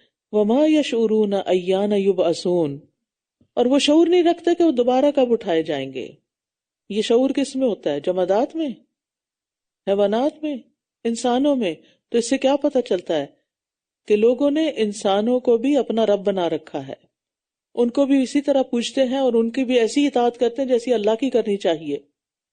اور کچھ لوگ تو زندہ چھوڑے مردوں کو اپنا رب بنا کے بیٹھے ہوئے ہیں. ان کی قبروں میں جو دفن ہے وہ سمجھتے ہیں کہ یہ اندر زندہ ہے اور ہم زندوں کو پکار رہے ہیں. تو یہاں سے کیا پتہ چل رہا ہے؟ امواتن، جو مر گیا وہ مر گیا، غیر احیاء، دوبارہ تاکیدن کا، مردہ ہے زندہ ہے نہیں، زندہ نہیں ہے. کیوں سمجھتے وہ زندہ ہے؟ اور ان کو تو یہ بھی نہیں پتا کہ قیامت کب آئے گی اور ہم یہاں سے کب اٹھیں گے. تو اس میں قبر پرستی کا واضح رد ہے، اور معبود کے لیے تو یہ سب کچھ جاننا بڑا ضروری ہوتا ہے. اس لیے اللہ کے سوا کوئی معبود نہیں، کوئی الہ نہیں. الہکم الہ واحد، تمہارا معبود تو بس ایک ہی معبود ہے. تو وہ لوگ جو آخرت پر ایمان نہیں لاتے ان کے دل انکاری ہیں اور وہ تکبر کرنے والے ہیں. لا جرم ان اللہ یعلم ما یسرون وما یعلنون انہ لا یحب المستکبرین. کوئی شک نہیں کہ یقیناً اللہ جانتا ہے جو کچھ یہ چھپاتے ہیں اور جو کچھ یہ ظاہر کرتے ہیں، بے شک وہ تکبر کرنے والوں کو پسند نہیں کرتا. اور جب ان سے پوچھا جاتا ہے تمہارے رب نے کیا اتارا ہے تو وہ کہتے ہیں کہانیاں ہیں پہلوں کی. قرآن کو انہوں نے بے اصل جھوٹی کہانیاں اور افسانے بنا دیا، اور یہ دراصل ان کا تکبر تھا. تکبر کی وجہ سے ایسا کہتے تھے. اور اللہ تعالیٰ انہیں کیوں کرنے دے رہا ہے یہ سب، کیوں کہنے دے رہا ہے؟ لِيَحْمِلُوا أَوْزَارَهُمْ كَامِلَةً يَوْمَ الْقِيَامَةِ وَمِنْ أَوْزَارِ الَّذِينَ يُضِلُّونَهُمْ بِغَيْرِ عِلْمٍ أَلَا سَاءَ مَا يَزِرُونَ، تاکہ وہ قیامت کے دن اپنے پورے بوجھ اور ان لوگوں کے بوجھ بھی اٹھائیں جنہیں وہ بغیر علم کے گمراہ کرتے رہے. آگاہ رہو کتنا برا بوجھ ہے جو یہ اٹھا رہے ہیں. یعنی جو لوگ بھی قرآن کے بارے میں ایسی باتیں کر کے لوگوں کو حق سے دور کر دیتے ہیں، وہ دراصل ان کے بھٹکنے کا وبال بھی چکھیں گے، ان کے غلط کاموں کی سزا بھی ان کے حصے میں آئے گی، کیونکہ انہوں نے ان کو بھی بھٹکا دیا غلط باتیں کر کے. یاد رکھیے دین کے بارے میں، دین والوں کے بارے میں جب آپ کوئی ایسی باتیں کرتے ہیں کہ لوگ ان سے متنفر ہوں تو اس کا نقصان کیا ہوتا ہے؟ لوگ دین سے دور بھاگ جاتے ہیں. تو پھر ایسا کرنے والا، بھٹکانے والا خود بھی سزا پائے گا، اور انہوں نے جو بھٹک کے غلط کام کیے ان کی بھی سزا ملے گی. قد مکر الذین من قبلہم، یقیناً ان سے پہلے کے لوگوں نے بھی چالیں چلی تھیں. تو اللہ ان کی عمارت کی بنیادوں سے آیا تو ان کے اوپر سے چھت انہی پر گر پڑی، اور ان پر وہاں سے عذاب آیا جہاں سے وہ شعور بھی نہ رکھتے تھے. یعنی کسی عمارت کی اگر بنیاد گرا دی جائے تو وہ عمارت باقی نہیں رہتی. پھر قیامت کے دن وہ انہیں رسوا کرے گا اور فرمائے گا کہاں ہیں میرے وہ شریک جن کے بارے میں تم جھگڑتے تھے؟ تو وہ لوگ جنہیں علم دیا گیا کہیں گے آج کے دن ساری رسوائی اور برائی کافروں پر ہے. رسوائی جو ہوتی ہے نا، یہ جسمانی عذاب سے بھی بڑھ کے ہوتی ہے، کیونکہ بعض اوقات آپ کو کوئی تکلیف ہو رہی ہوتی ہے لیکن آپ کے چہرے پر اس کے آثار نہیں آتے. کچھ لوگ بہت ایکسپریسو ہوتے ہیں، چھوٹی چھوٹی چیزیں بھی ان کی دیکھنے والا محسوس کر لیتا ہے. لیکن یہ جو رسوائی ہے یہ تو ہے ہی ظاہر، یعنی اس کے آثار پورے جسم اور چہرے پر واضح ہوتے ہیں تو کوئی چھپا نہ سکے گا. الذین تتوفاہم الملائکۃ ظالمی انفسہم، وہ لوگ جنہیں فرشتے اس حال میں فوت کرتے ہیں کہ وہ اپنی جانوں پر ظلم کر رہے ہوتے ہیں، تو وہ فرما برداری پیش کرتے ہیں کہ ہم کوئی برے کام نہیں کر رہے تھے. کیوں نہیں، بے شک اللہ خوب جانتا ہے جو کچھ تم کیا کرتے تھے. یہاں مشرک کی موت کا منظر بتایا جا رہا ہے اور اس کی کیفیت بھی، کہ جب ان کی روحیں قبض کری جاتی ہیں تو وہ بہت عاجزی کا مظاہرہ کرتے ہیں. اور اسے یہ بھی پتہ چلتا ہے کہ مرتے ہی انسان کو عذاب کی خبر دے دی جائے گی. حدیث میں بھی آتا ہے پھر اگر وہ گناہگار آدمی ہو تو فرشتے کہتے ہیں اے خبیث روح نکل جو خبیث جسم میں رہی، قابل مذمت ہو کر اس میں سے نکل، کھولتے ہوئے پانی اور کانٹے دار کھانے کی خوشخبری قبول کر، اور اس کے علاوہ دیگر انواع و اقسام کے عذاب کی خوشخبری بھی قبول کرو. اور اس کے سامنے یہ جملے بار بار دہراتے ہیں یہاں تک کہ روح نکل جاتی ہے. فادخلوا ابواب جہنم خالدین فیہا، بس جہنم کے دروازوں میں داخل ہو جاؤ، اس میں ہمیشہ رہنے والے ہو، بس کتنا برا ٹھکانہ ہے تکبر کرنے والوں کا۔ یعنی موت کے فوراً بعد جہنم میں داخلہ۔ اور جب تقوی والوں سے کہا جاتا ہے کہ تمہارے رب نے کیا نازل فرمایا، تو وہ کہتے ہیں بہت بڑی خیر، جن لوگوں نے اس دنیا میں اچھا کیا ان کے لیے دنیا میں بھی اچھائی ہے، اور آخرت کا گھر بہت بہتر ہے، اور کتنا اچھا گھر ہے تقوی والوں کا۔ تو اس میں خوشخبری دی جا رہی ہے کہ سچے مومنوں کے لیے دنیا میں بھی سکون اور اطمینان ہے۔ للذین احسنوا فی ہذہ الدنیا حسنہ، اچھا کرنے والوں کو اس دنیا میں بھی اچھا ملے گا۔ وَلَدَارُ الْآخِرَةِ خَيْرٌ، دنیا کتنی بھی اچھی ہو دنیا ہی ہے، گھٹیا ہی ہے، اصل گھر تو آخرت ہے، اور وہ کتنا اچھا گھر ہے مومنوں کا۔ ہمیشگی کے باغات ہیں جن میں وہ داخل ہوں گے، ان کے نیچے سے نہریں بہہ رہی ہوں گی، جو کچھ وہ طلب کریں گے ان کے لیے اس میں موجود ہوگا۔ تقوی والوں کو اللہ اسی طرح بدلہ دے گا۔ وہ جنہیں فرشتے اس حال میں فوت کرتے ہیں کہ وہ پاک صاف ہوتے ہیں، وہ کہتے ہیں سلام ہو تم پر، داخل ہو جاؤ جنت میں ان اعمال کے بدلے جو تم کیا کرتے تھے۔ تو اس سے پتہ چلتا ہے کہ موت کے وقت جو فرشتے آتے ہیں وہ آتے ہی کمیونیکیشن شروع کر دیتے ہیں۔ اچھا کرنے والوں کے پاس فرشتے اچھی خوشخبری لاتے ہیں۔ اور پھر آپ یہاں دیکھیے کہ اس حال میں کہ طیبین تھے، یعنی ان کے دل اللہ کی معرفت اور محبت سے لبریز تھے، ان کی زبان اللہ کے ذکر سے تر تھی، اور وہ اللہ کی اطاعت کے کام کر رہے تھے۔ اور یاد رکھیے کہ جب ملک الموت آتے ہیں اور پاک روح کے پاس آتے ہیں تو کہتے ہیں کہ اے پاکیزہ نفس، اللہ کی مغفرت اور رضامندی کی طرف چلو۔ اب وہ خوش ہو جاتا ہے انسان۔ ہم سب کو وہ وقت یاد رکھنا چاہیے اور اس کو امیجن بھی کرنا چاہیے، اور اس کے لیے دعائیں بھی کرنی چاہیے کہ اللہ تعالیٰ وہ خیر کا وقت لائے ہم سب کے لیے۔ اور ایک اور بات یہ کہ طیبین پاک صاف ہوتے ہیں۔ آپ نے دیکھا ہوگا کہ کچھ نیک لوگوں کے بارے میں پتہ چلتا ہے کہ جب ان کی موت کا وقت آیا تو انہوں نے کہا ہمیں وضو کرا دو، صاف ستھرا کر دو، نہا لیا انہوں نے، اور وہ اپنے ساتھ کوئی نجاست لگی ہوئی نہیں رہنے دیتے۔ تو یہ دونوں طرح کی پاکیزگی ہے، اندر کی پاکیزگی بھی اور باہر کی پاکیزگی بھی۔ تو اس میں ہم سب کے لیے سبق ہے کہ بعض اوقات لوگ اوپر سے تو بہت صاف ستھرے ہو جاتے ہیں لیکن اپنی اندرونی ناپاکیوں کی صفائی نہیں کرتے، اس کا بھی اہتمام کرنا چاہیے۔ صحیح طور پر استنجا کرنا چاہیے، صرف ٹیشو پیپر ہی کافی نہیں۔ اہل قباء کی تعریف اللہ تعالیٰ نے قرآن میں کیوں کی؟ ان کے پانی سے طہارت کرنے کی وجہ سے۔ لیکن اگر پانی سے طہارت کر رہے ہیں اور میک شور کرنا چاہتے ہیں کہ کوئی چیز ساتھ نہیں رہی تو پھر ٹیشو پیپر استعمال کر لیجئے۔ هل ينظرون الا ان تأتيهم الملائکہ، کیا یہ اس بات کا انتظار کر رہے ہیں کہ ان کے پاس فرشتے آ جائیں یا آپ کے رب کا حکم آ جائے؟ اسی طرح ان لوگوں نے بھی کیا تھا جو ان سے پہلے تھے، اور اللہ نے ان پر کچھ ظلم نہیں کیا، لیکن یہ خود اپنی جانوں پر ظلم کیا کرتے تھے، لہٰذا انہوں نے جو عمل کیے اس کے برے نتائج انہیں آ پہنچے، اور انہیں اس چیز نے گھیر لیا جس کا وہ مذاق اڑاتے تھے۔ اور جن لوگوں نے شرک کیا وہ کہتے ہیں اگر اللہ چاہتا تو ہم اس کے سوا کسی اور چیز کی عبادت نہ کرتے، نہ ہم اور نہ ہی ہمارے آباء و اجداد، اور نہ ہم اس کے حکم کے سوا کسی چیز کو حرام قرار دیتے۔ ان سے پہلے کے لوگوں نے بھی اسی طرح کیا تھا، تو رسولوں کے ذمہ تو صرف کھلم کھلا پیغام پہنچا دینا ہی ہے۔ تو یہاں بنیادی طور پر تقدیر کو بہانہ بنانے والوں کا رد کیا جا رہا ہے کہ وہ لوگ جو نیک کام اس لیے نہیں کرتے کہ ہماری قسمت میں نہیں لکھا۔ بھئی تم نے اپنی تقدیر کہاں سے جا کے پڑھی تھی؟ لوح محفوظ تمہارے سامنے کھلی ہوئی ہے کہ تم نے وہاں سے پڑھ لیا تھا کہ تمہیں اللہ نے توفیق نہیں دی اس کام کے کرنے کی؟ تو یہ صرف بہانے ہوتے ہیں نیک کام نہ کرنے کے اور برے کاموں کی طرف جانے کے۔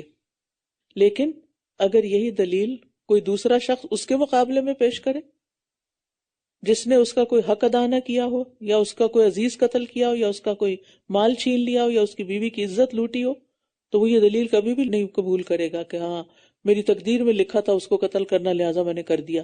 اپنا پورا حق وصول کرے گا لیکن اللہ کا حق نہیں دیتا اور بندوں کا نہیں دیتا تقدیر کا بہانہ کر کے۔ تو یہ سراسر غلط بات ہے۔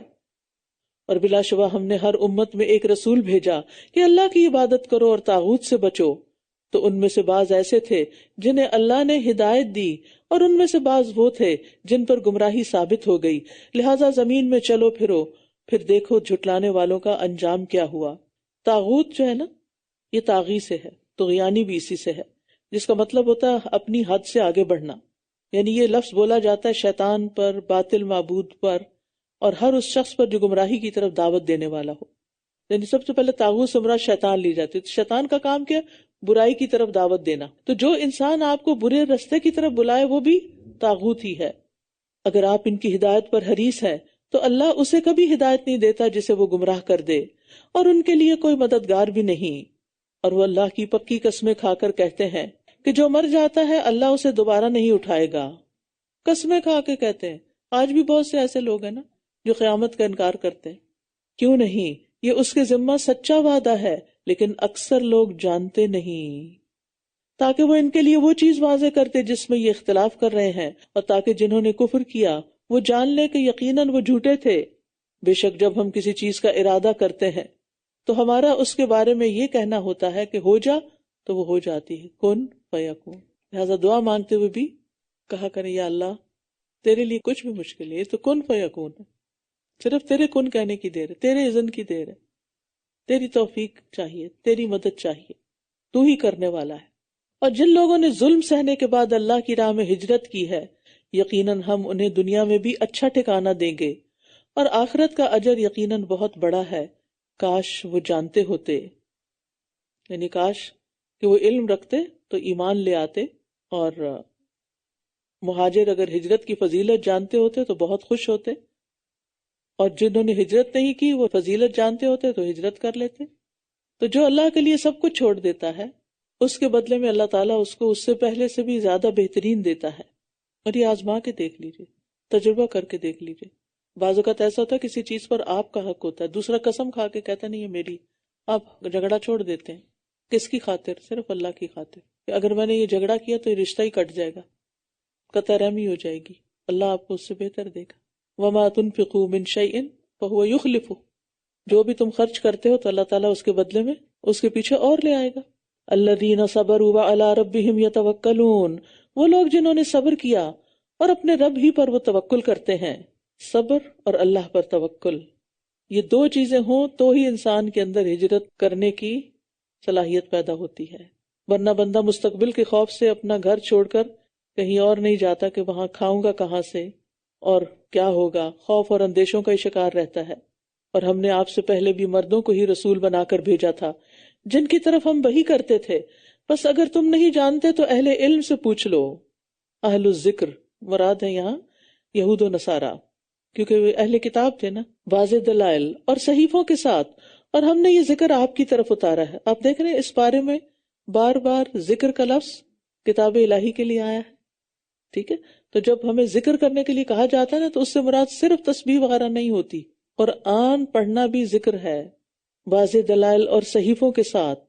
اور ہم نے یہ ذکر آپ کی طرف اتارا ہے تاکہ آپ لوگوں کو واضح کر دیں جو ان کی طرف نازل کیا گیا ہے، اور تاکہ وہ غور و فکر کریں.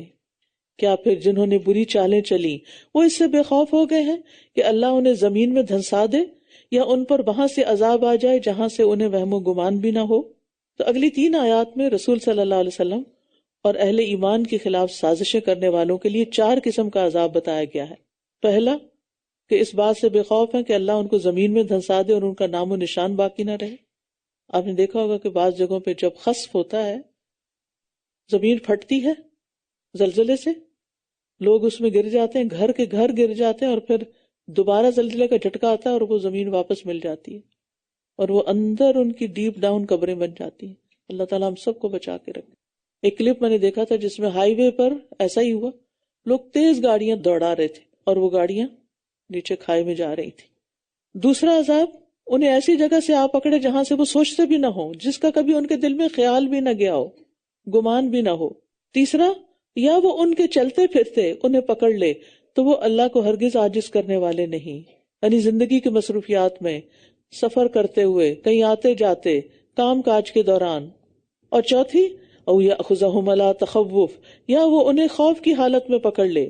لیکن تمہارا رب یقیناً بہت شفقت کرنے والا، نہایت رحم کرنے والا ہے. یعنی اللہ کے لیے کسی کو پکڑنا، عذاب دینا، سزا دینا کچھ مشکل نہیں، یہ صرف اس کی ڈھیل ہے جو اس نے بندوں کو دی ہوئی ہے. کیا وہ اللہ کی پیدا کردہ چیزوں میں سے کسی چیز کی طرف نہیں دیکھتے کہ اس کا سایہ اللہ ہی کے لیے سجدہ کرتے ہوئے دائیں اور بائیں جھکتا ہے، اس حال میں کہ وہ سب عاجزی کا اظہار کرنے والے ہیں. یہاں اللہ تعالیٰ کی عظمت و کبریائی کا بیان ہے کہ ہر چیز اس کے سامنے جھکی ہوئی ہے، مطیع ہے. جمادات ہوں، حیوانات ہوں، جن و انس ہوں، ملائکہ ہوں، ہر وہ چیز جس کا سایہ ہو، سایہ بھی جھکا ہوا ہے. تو یہاں ان لوگوں کے لیے ایک ڈانٹ ہے جو جھکتے نہیں، جو نماز نہیں پڑھتے. جب ساری کائنات اللہ کی فرما برداری میں مصروف ہے، ہر سایہ تک اللہ کے آگے جھکتا ہے، تو پھر انسان کیوں نہیں جھکتا؟ اور تمام جاندار اللہ ہی کے لیے سجدہ کرتے ہیں جو آسمانوں اور زمین میں ہے، اور فرشتے بھی، اور وہ تکبر نہیں کرتے. زمین میں موجود چیزوں کے سجدہ کرنے کے ذکر کے بعد تمام جانداروں کے سجدے کے ذکر ہے. اب یخافون ربہم، کیوں سجدہ کرتے ہیں، کیوں جھکے ہوئے ہیں، کیوں عاجزی کرتے ہیں؟ وہ اپنے رب سے ڈرتے رہتے ہیں جو ان سے اوپر ہے، اور جو حکم وہ دیے جاتے ہیں اسے بجا لاتے ہیں. اور اللہ نے فرما دیا کہ تم دو معبود نہ بناؤ، بے شک معبود تو صرف وہ اکیلا ہی ہے، بس تم مجھی سے ڈرو. یعنی دو الہ کیوں؟ یعنی جب دو نہیں بن سکتے، ایک سے دو نہیں ہو سکتے، تو زیادہ کہاں سے بن سکتے ہیں؟ اس کا یہ مطلب نہیں کہ دو نہیں بناؤ تو تین بنا سکتے ہو، نہیں، دو بھی نہیں بنا سکتے، وہ ایک یا ایک سے زائد کچھ نہیں. اور آسمانوں اور زمین میں جو کچھ ہے سب اسی کا ہے، اور اسی کی اطاعت لازم ہے. کیا پھر تم اللہ کے سوا اوروں سے ڈرتے ہو؟ اور تمہارے پاس جو بھی نعمت ہے بس وہ اللہ ہی کی طرف سے ہے. وَمَا بِكُم مِّن نِّعْمَةٍ فَمِنَ اللَّهِ، پھر جب تمہیں کوئی تکلیف پہنچتی ہے تو اسی سے تم فریاد کرتے ہو. یا نعمت نکرہ ہے، ہر چیز آ جاتی اس میں، تمہارا وجود، صحت، عافیت، مال، اولاد، چھوٹی بڑی کوئی بھی نعمت. وجود تو ایک وجود ہے نا، وجود کے اندر بے شمار نعمتیں ہیں. پھر اسی طرح کوئی چیز ہم کھاتے ہیں تو وہ کھانے سے ایک پیٹ تو بھرتا ہے، اس کے ساتھ غذائیت والی بے شمار ضروریات ہماری پوری ہوتی ہیں. پھر جب تم سے وہ تکلیف ہٹا دیتا ہے تو یکا یک تم میں سے کچھ لوگ اپنے رب کے ساتھ شریک ٹھہرانے لگتے ہیں تاکہ یہ اس کی ناشکری کریں جو ہم نے انہیں دیا ہے، سو تم فائدے اٹھا لو، پس ان قریب تم جان لو گے. انسان بڑا ہی ناشکرا ہے، نعمتیں پا کر پھر اپنے رب کو بھول جاتا ہے، شکر نہیں کرتا اور شرک کرنے لگتا ہے. اور جو رزق ہم نے انہیں عطا کیا ہے اس میں سے یہ ان بتوں کے لیے ایک حصہ مقرر کرتے ہیں جنہیں یہ جانتے بھی نہیں. اللہ کی قسم تم ضرور ہی سوال کیے جاؤ گے اس کے بارے میں جو تم کھڑا کرتے تھے. وَيَجْعَلُونَ لِلَّهِ الْبَنَاتِ سُبْحَانَهُ وَلَهُمْ مَا يَشْتَهُونَ، اور یہ اللہ کے لیے بیٹیاں تجویز کرتے ہیں، پاک ہے وہ، اور اپنے لیے وہ جس کی یہ خواہش رکھتے ہیں. یعنی اپنے لیے تو بیٹیاں پسند نہیں کرتے، اور اللہ کے لیے اگر اولاد بنائی بھی جو کہ ہے نہیں تو وہ بھی بیٹیاں. عرب کے بعض قبیلے جو تھے وہ فرشتوں کی عبادت کرتے تھے اور فرشتوں کو اللہ کی بیٹیاں کہا کرتے تھے، اور یہ ظلم پر ظلم ہے. اور جب ان میں سے کسی کو لڑکی کی خوشخبری دی جاتی ہے تو اس کا چہرہ سیاہ ہو جاتا ہے اور وہ غم کے گھونٹ پی رہا ہوتا ہے. یعنی لڑکی کی پیدائش کی خبر سن کر سارا دن غمگین رہتا ہے اور غم سے بھرا ہوا ہوتا ہے، اظہار نہیں کرتا لیکن لوگوں سے چھپتا پھرتا ہے. اس برائی کی وجہ سے جس کی یہ خبر دیا گیا وہ اپنی قوم سے چھپتا پھرتا ہے، سوچتا ہے کیا اسے ذلت کے ساتھ رکھ لے یا اسے مٹی میں دبا دے. خبردار کتنا برا ہے جو فیصلہ یہ کرتے ہیں. اللہ کے نزدیک لڑکے لڑکی میں کوئی فرق نہیں. یہ عربوں کی ناانصافی اور جہالت کا ذکر ہے. یعنی یہاں یہ نہ سمجھے کہ اللہ تعالیٰ بھی لڑکوں کے مقابلے میں لڑکی کو حقیر اور کمتر سمجھتا ہے. اللہ سبحانہ وتعالیٰ کے نزدیک سب سے زیادہ عزت والا وہ ہے جو تقوی والا ہے. جو لوگ آخرت پر ایمان نہیں رکھتے ان کے لیے بری مثال ہے، اور اللہ کے لیے سب سے بلند مثال ہے، اور وہ بہت زبردست خوب حکمت والا ہے. اور اگر اللہ لوگوں کے ظلم کی وجہ سے ان کو پکڑنے لگے، یعنی ان کے گناہوں کی وجہ سے، تو اس زمین پر کوئی جاندار نہ چھوڑے، لیکن وہ انہیں ایک مقرر مدت تک کے لیے مہلت دے رہا ہے. پھر جب ان کا مقرر وقت آ جاتا ہے تو یہ ایک گھڑی نہ پیچھے رہ سکتے ہیں اور نہ آگے بڑھ سکتے ہیں. یعنی یہ اللہ سبحانہ تعالیٰ کی حکمت اور مصلحت کا تقاضا ہے کہ فوری طور پر نہ پکڑے، اس نے پکڑنے کا ایک وقت مقرر کیا ہوا ہے، اور جب وہ وقت آئے گا تو پھر کسی کو بھی نہیں چھوڑے گا. اور یہ اللہ کے لیے وہ تجویز کرتے ہیں جسے یہ خود ناپسند کرتے ہیں، اور ان کی زبانیں جھوٹ بیان کرتی ہیں کہ ان کے لیے بھلائی ہے. کوئی شک نہیں کہ ان کے لیے آگ ہے، اور بے شک یہ اس میں سب سے پہلے پہنچائے جانے والے ہیں، آگ میں. استغفر اللہ. اللہ کی قسم یقیناً ہم نے آپ سے پہلے بہت سی قوموں کی طرف رسولوں کو بھیجا تھا، مگر شیطان نے ان کے اعمال کو ان کے لیے خوبصورت بنا دیا، بس وہی آج بھی ان کا دوست ہے اور ان کے لیے دردناک عذاب ہے. اور ہم نے آپ پر یہ کتاب اس لیے نازل کی ہے تاکہ آپ ان کے لیے ہر وہ چیز واضح کر دیں جس میں انہوں نے اختلاف کیا ہے، اور یہ ان لوگوں کے لیے جو ایمان لاتے ہیں ہدایت اور رحمت ہے۔ یعنی نبی صلی اللہ علیہ وسلم پر قرآن کے نزول کا مقصد یہاں بتایا جا رہا ہے کہ پہلی امتوں کی طرح اس وقت بھی جو لوگ شیطان کے پھندوں میں گرفتار تھے ان کے اختلاف کا فیصلہ یہ کتاب ہی کرے گی۔ اور اللہ نے آسمان سے پانی اتارا، پھر اس کے ساتھ زمین کو اس کی موت کے بعد زندہ کر دیا۔ یقیناً ان لوگوں کے لیے اس میں نشانی ہے جو سنتے ہیں۔ سننے کی بھی ضرورت ہوتی ہے، اور سننے میں اللہ کی کتاب اور اللہ کی نشانیوں کا ذکر، اور یہاں خاص طور پر پانی کی نعمت کی طرف توجہ دلائی جا رہی جو زندگی کی اصل ہے، کیونکہ ہر چیز اسی سے بنی۔ اور بے شک تمہارے لیے مویشی جانوروں میں بھی بڑی عبرت ہے، یعنی سبق ہے۔ ہم تمہیں اس میں سے جو ان کے پیٹوں میں ہے گوبر اور خون کے درمیان سے خالص دودھ پلاتے ہیں جو پینے والوں کے لیے خوشگوار ہے، یعنی دودھ اللہ کی عظیم نعمت اور نشانی ہے۔ کس طرح جانور کیا کھاتے ہیں اور کیا باہر نکالتے ہیں، اور پھر من بین فرث و دم، گوبر اور خون کے درمیان میں سے خالص دودھ نکلتا ہے۔ بھلا کوئی انسان دنیا میں ایسی کوئی چیز بنا کے دکھائے، یعنی ایک ہی چارہ کھا رہے ہوتے ہیں، اسی سے خون بنتا ہے ان کے جسم کے لیے، اسی سے ان کی سیکریشن یعنی جو ویسٹ فل چیز ہوتی ہے وہ نکل جاتی، اور اسی چارے سے دودھ بن جاتا ہے۔ کتنی حیرت انگیز بات ہے اگر انسان اس پہ غور کرے۔ اور وہ بھی مخصوص جانوروں کا دودھ ہوتا ہے، گائے وغیرہ کا، جو انسانوں کے کام آتا ہے۔ پھر اس میں سے میل جو مرضی کھائیں وہ دودھ نہیں بنا سکتے، فیمیل کو اللہ نے یہ سعادت بخشی۔ اور کھجور اور انگوروں کے پھلوں سے تم نشہ آور چیز بنا لیتے ہو اور عمدہ رزق بھی حاصل کرتے ہو، بے شک اس میں ان لوگوں کے لیے ایک نشانی ہے جو عقل رکھتے ہیں۔ یہاں شراب کی حرمت سے پہلے شراب کے بارے میں ناپسندیدگی کا اظہار کیا گیا ہے۔ اللہ نے تو رزقاً حسنا اتارا ہے اور تم اس سے سکر بنا لیتے ہو، نشہ آور چیز۔ وَأَوْحَىٰ رَبُّكَ إِلَى النَّحْلِ، اور آپ کے رب نے شہد کی مکھی کی طرف وحی کی کہ پہاڑوں میں اور درختوں میں اور ان بیلوں میں جو وہ اوپر چڑھاتے ہیں گھر یعنی چھتے بنا لو۔ وحی کا اصل معنی ہوتا ہے خفیہ اشارہ جو تیز ہو، اشارہ سریع خفیہ، خفیہ طریقے سے بات پہنچا دینا جو کسی اور کو پتہ نہ چلے۔ تو یہاں مراد ہے الہام۔ وحی کا لفظ پیغمبروں کے لیے آتا ہے اور الہام باقی مخلوق کے لیے ہے۔ اور نحل کو نحل کیوں کہا گیا؟ کیونکہ یہ اللہ کا خاص عطیہ ہے، جیسے آتا نا وَآتُوا النِّسَاءَ صَدُقَاتِهِنَّ نِحْلًا، یعنی بطور عطیہ خوش دلی سے دو، گفٹ منی یعنی جو شادی کے موقع پر مرد کو دینی ہوتی ہے۔ تو اللہ تعالیٰ نے ہر مخلوق کی فطرت میں ہی الہام رکھا ہوا ہے، یعنی ایک تو وحی الہی سے ہمیں ہدایت ملتی ہے، دوسرے اللہ نے ہمارے اندر بھی جو فطرت اگر مسخ نہیں ہوگی تو اندر سے بھی کچھ آوازیں اٹھتی، ہماری تھاٹ پروسیس ایسی ہوتی ہے۔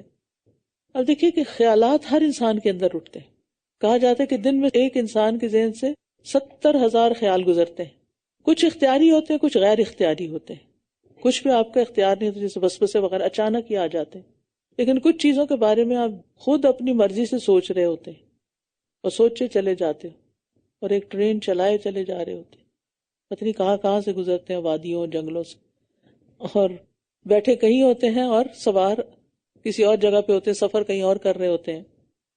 تو بہرحال کہنے کا مطلب یہ ہے کہ ہر نفس کے اندر اللہ نے الہام رکھا ہوا ہے جو اس کی صحیح چیز کی طرف رہنمائی کرتا ہے اگر وہ صحیح ماحول میں ہو۔ آپ دیکھیں کہ انسانوں کو تو اللہ نے فطرت کے اندر بھی الہام دیا اور اس کے ساتھ وحی الہی بھی دی، اس کے باوجود وہ اختیار کی وجہ سے غلط کام کرتے ہیں، لیکن باقی ساری مخلوق فطری ہدایت کی پابند ہے۔ مثلا جانوروں کو دیکھ لیں، جب ان کا پیٹ بھر جائے تو ایک لقمہ بھی ایکسٹرا نہیں لیں گے۔ ہمارا پیٹ بھرا ہوا بھی ہو اور اگر کوئی آفر کرے کوئی چیز، ہاں یہ تو مجھے بہت پسند، وہ بھی کھا لیں گے، اتنے میں کوئی اور کچھ لے کے آ جائے گا وہ بھی کھا لیں گے۔ نہ فطرت سے سبق نہ سنت سے سبق۔ آپ دیکھیے کہ گدھا جسے سب سے زیادہ کن ذہن سمجھا جاتا ہے، فطری ہدایت کے تحت بچے کو بھی سوار کر لیتا ہے اور پانی کا نالا آنے پر ٹھہر کر اندازہ کرتا ہے، اگر پار کر سکتا ہو تو چھلانگ لگاتا ہے ورنہ نہیں لگاتا، ادھر ہی ٹھہرا رہتا ہے۔ لیکن انسان فطرت کا پابند نہیں ہوتا اور بہت دفعہ دھوکا کھا جاتا ہے، غلطی کرتا ہے۔ شہد کی مکھی کو الہام کیا، پھر کہا پھر ہر طرح کے پھلوں میں سے کھاؤ، پھر اپنے رب کے ہموار راستوں پر چلتی رہو، چلتی رہو، چلتی رہو۔ فَاسْلُكِي سُبُلَ رَبِّكِ ذُلُلًا. اس کی ایک پینٹنگ میں نے اپنے کمرے میں لگائی ہوئی تھی پاکستان میں. یہ مجھے آیت بہت ہمت دلاتی تھی کہ رب کے رستے پہ اگر نکلے ہیں تو وہ چلتی رہو، رکنا نہیں، استقامت اختیار کرو. فَاسْلُكِي سُبُلَ رَبِّكِ ذُلُلًا، رب کے ہموار راستوں پر چلتی رہو. ان کے پیٹوں سے ایسا شربت نکلتا ہے جس کے مختلف رنگ ہیں، اس میں لوگوں کے لیے شفا ہے. بے شک جو لوگ غور و فکر کرتے ہیں ان کے لیے یقیناً اس میں ایک نشانی ہے.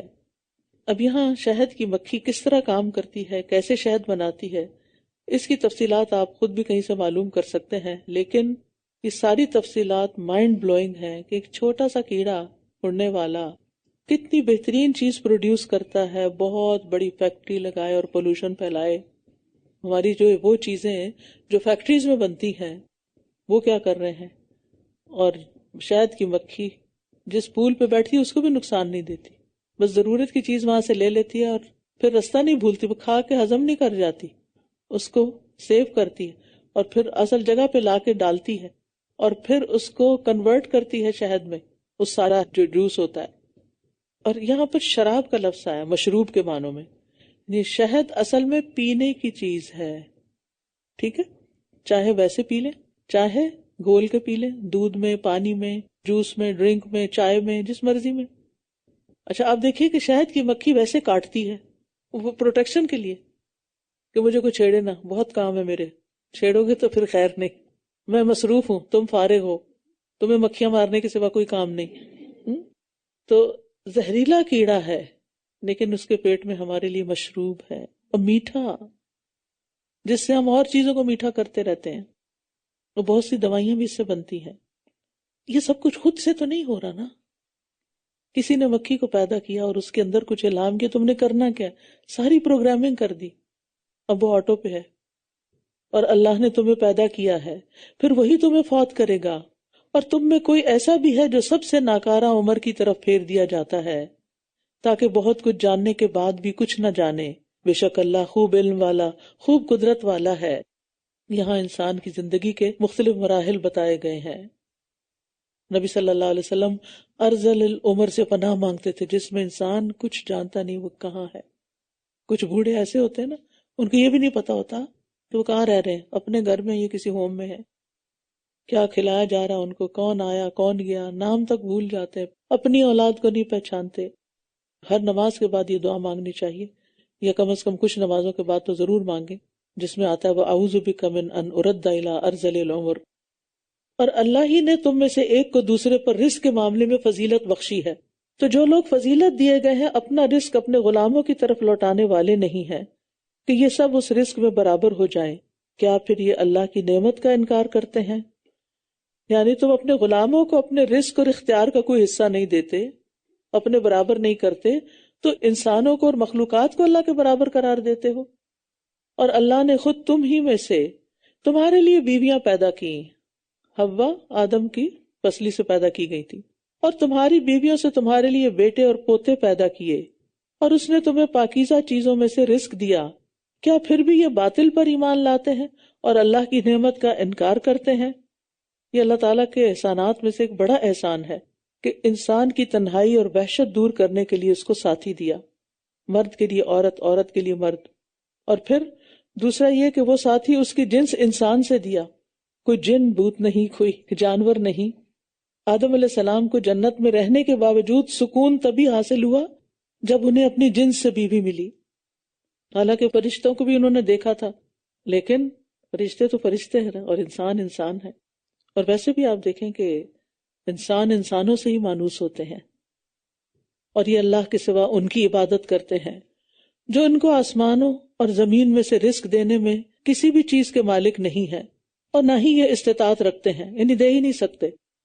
فَلَا تَضْرِبُوا لِلَّهِ الْأَمْثَالِ، بس تم اللہ کے لیے مثالیں بیان نہ کرو، بے شک اللہ جانتا ہے اور تم نہیں جانتے. یعنی بعض لوگ کہتے ہیں نا کہ جس طرح بادشاہوں کے وزیر ہوتے ہیں اور ان کے تھرو بادشاہ تک جاتے ہیں، تو اسی طرح ہم نے بھی یہ بزرگ اس لیے بنائے ہوئے ہیں کہ ان کے تھرو ہم اللہ تک جاتے ہیں. تو دنیا کے بادشاہوں اور اللہ تعالیٰ میں بہت بڑا فرق ہے. اللہ نے ایک مثال بیان کی ہے، ایک مملوک غلام کی جو کسی چیز پر اختیار نہیں رکھتا اور دوسرا وہ جسے ہم نے اپنی طرف سے عمدہ رزق عطا کیا ہے، یہ اس میں سے پوشیدہ اور اعلانیہ خرچ کرتا ہے، کیا یہ دونوں برابر ہو سکتے ہیں؟ سب تعریفیں اللہ ہی کے لیے ہیں، بلکہ ان کی اکثریت علم نہیں رکھتی۔ تو یہ غلام اور آزاد کی مثال ہے، پہلا شخص غلام اور دوسرا آزاد، تو یہ دونوں برابر نہیں ہو سکتے۔ بعض کہتے ہیں یہ مومن اور کافر کی مثال ہے، یہ دونوں بھی برابر نہیں ہو سکتے، اور بعض کہتے ہیں کہ یہ اللہ اور بت یعنی معبودان باطلہ کی مثال ہے، تو کیسے دونوں برابر ہو سکتے ہیں؟ یعنی اگر غلام اور آزاد برابر نہیں ہو سکتے تو مخلوق اور خالق کیسے برابر ہو سکتے ہیں؟ اور اللہ نے دو آدمیوں کی ایک اور مثال بیان کی ہے، ان دونوں میں سے ایک تو گنگا ہے، وہ کسی چیز پر اختیار نہیں رکھتا بلکہ وہ اپنے مالک پر بوجھ ہے، وہ اسے جہاں کہیں بھیجتا ہے وہ کوئی بھلائی نہیں لاتا، کیا یہ اور دوسرا جو انصاف کا حکم دیتا ہے اور سیدھے رستے پر ہے برابر ہو سکتے ہیں؟ یہاں پہلی مثال سے بھی زیادہ واضح مثال آ گئی ہے کہ ایک آدمی جس میں 4 خامیاں ہیں، یعنی 4 کمزوریاں ہیں۔ نمبر 1، نہ سنتا ہے نہ بولتا ہے۔ دوسرے یہ کہ کچھ کر بھی نہیں سکتا، یعنی چلو بول نہیں سکتا تو کوئی ہنر ہی اس کے ہاتھ میں ہو، ہاتھ پاؤں ہلا کر یا سر پہ کوئی بوجھ اٹھا کر کچھ کما ہی لے، کچھ بھی نہیں کر سکتا۔ تیسرے یہ کہ آزاد نہیں ہے، غلام ہے، اور غلام بھی ایسا بیکار کہ مالک ہی کو اس کا سارا بوجھ اٹھانا پڑتا ہے، وہ کسی کام کا نہیں، مالک کے سر پہ ایک چٹی ہے۔ چوتھا یہ کہ مالک اسے کسی کام کو بھیجتا ہے تو کوئی کام نہیں کر کے آتا، اس کو تو رستہ بھی نہیں پتا ہوتا کہ جانا کہاں ہے، کہاں تک کیسے پہنچنا، وہ کام کرنا کیسے ہے۔ اس کے مقابلے میں دوسرے شخص میں 4 خامیوں کی بجائے 2 خوبیاں ہیں، وہ لوگوں کو عدل کا حکم دیتا ہے، مطلب اس سے پتہ چلتا ہے کہ سنتا اور بولتا ہے، سمجھتا ہے۔ وَهُوَ عَلَىٰ صِرَاطٍ مُسْتَقِيمٍ، صحیح ترین رستے پر قائم ہے، جو سب سے مختصر اور منزل پر پہنچا دینے والا ہے، یعنی وہ نہ کسی کے لیے بوجھ ہے نہ راستے سے سراسر نہ واقف۔ تو کیا یہ دونوں برابر ہو سکتے ہیں؟ ایک 4 خامیوں والا ایک 2 خوبیوں والا برابر ہو سکتا؟ ہرگز نہیں۔ اسی طرح خالق اور مخلوق بھی برابر نہیں ہو سکتے، اور آسمانوں اور زمین کے غیب صرف اللہ ہی کے پاس ہیں، اور قیامت کا معاملہ تو آنکھ جھپکنے کی طرح ہے یا اس سے بھی قریب تر، بے شک اللہ ہر چیز پر خوب قدرت رکھنے والا ہے۔ اور اللہ نے تمہیں تمہاری ماؤں کے پیٹوں سے اس حال میں نکالا کہ تم کچھ بھی نہ جانتے تھے، اور اسی نے تمہارے لیے کان اور آنکھیں اور دل بنائے تاکہ تم شکر ادا کرو۔ اگر انسان کے پاس کچھ بھی نہ ہونا، اور یہ 3 فیکلٹیز ہیں، نہ کھانے کو ہے، نہ پہننے کو ہے، نہ سونے کے لیے گھر ہے، کچھ بھی نہیں، کچھ بھی نہیں اس کے پاس، لیکن وہ سنتا ہے، بولتا ہے، دیکھتا ہے، اور اس کا دل ہے، سوچتا ہے، سمجھتا ہے، تو وہ امیر ترین انسان ہے، اس کے پاس بے شمار نعمتیں ہیں، اور اسی پر شکر ادا کرنا شروع کر دے تو اللہ تعالیٰ مزید بھی دے گا۔ اور یہ بھی کہ دنیا میں آنے کے بعد انسان بالکل لا علم ہوتا ہے، اسی لیے کچھ بچے جوتے اٹھا کے منہ میں ڈال رہے ہوتے ہیں، ان کو نہیں پتا ہوتا یہ کتنی گندی چیز ہے۔ پھر اللہ تعالیٰ ان فیکلٹیز کے ذریعے انسان کو علم دیتا ہے، آنکھوں اور کانوں سے علم اندر جاتا ہے اور دل اس کو محفوظ کرتا ہے۔ کیا انہوں نے پرندوں کی طرف نہیں دیکھا جو آسمان کی فضا میں مسخر کیے گئے ہیں؟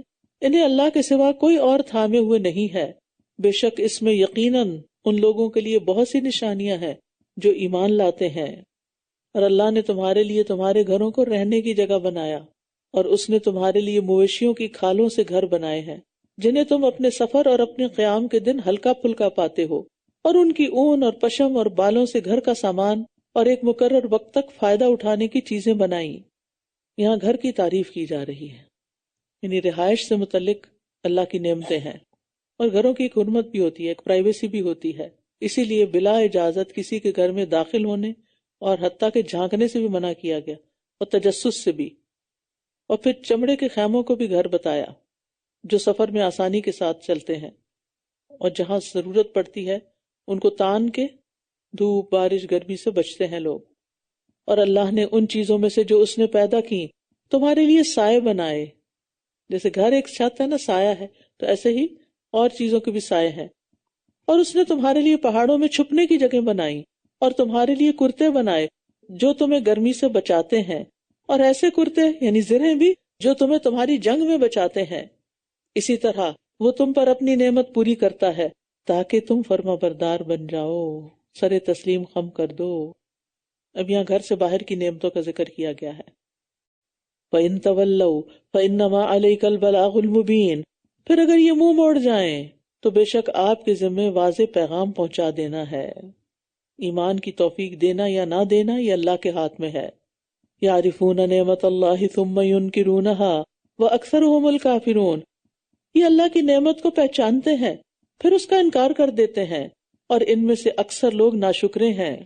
یعنی جب عملی شکر گزاری کا وقت آتا ہے تو انکار کر دیتے ہیں۔ زبان سے کہتے رہتے ہیں ہم شکر گزار ہیں، ہم بہت گریٹفل ہیں، لیکن اگر اللہ کے گریٹفل ہیں تو پھر اللہ کی مرضی کے مطابق زندگی ڈالنی ہوگی۔ اور جس دن ہم ہر امت میں سے ایک گواہ کھڑا کریں گے، پھر جن لوگوں نے کفر کیا انہیں معذرت کرنے کی اجازت نہ دی جائے گی اور نہ ان سے ناراضگی دور کرنے کا مطالبہ کیا جائے گا۔ یہ گواہ کون ہوں گے؟ قیامت کے دن ہر امت کا پیغمبر اللہ کے سامنے کھڑا ہوگا اور ان تک حق پہنچا دینے کی گواہی دے گا، اور ساتھ ہی یہ بھی بتایا گیا کہ قوم نے مانا تھا یا نہیں۔ اور پیغمبروں کی وفات کے بعد جن لوگوں نے حق پہنچایا وہ یہ شہادت دیں گے کہ ہم نے پیغام پہنچا دیا تھا، اسی لیے کہتے ہیں وما علینا الا البلاغ۔ اور جن لوگوں نے ظلم کیا جب وہ عذاب دیکھ لیں گے تو نہ وہ ان سے ہلکا کیا جائے گا اور نہ انہیں مہلت دی جائے گی۔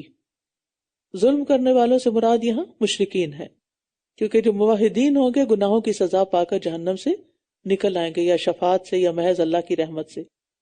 لیکن جو مجرمین ہیں ان کا عذاب ہلکا نہ کیا جائے گا، کوئی بیچ میں وقفہ نہیں ہوگا، کوئی ہالیڈے نہیں ہوگی، کچھ نہیں، مسلسل عذاب، بلکہ وہ بڑھتا ہی جائے گا۔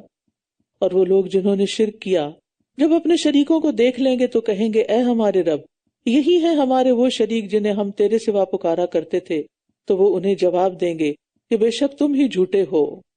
اور اس دن وہ سب اللہ کی طرف فرما برداری پیش کریں گے اور ان سے وہ سب جھوٹ گم ہو جائیں گے جو وہ گھڑا کرتے تھے۔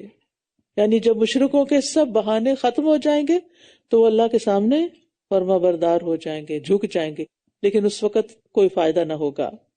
تو یہاں مشرکین کے ساتھ مختلف مراحل میں مختلف معاملہ کرنے کی بات ہو رہی ہے، کیونکہ قیامت کا دن 50,000 سال کا ہے، تو کبھی ان کے ساتھ کچھ ہو رہا ہوگا، کبھی کچھ۔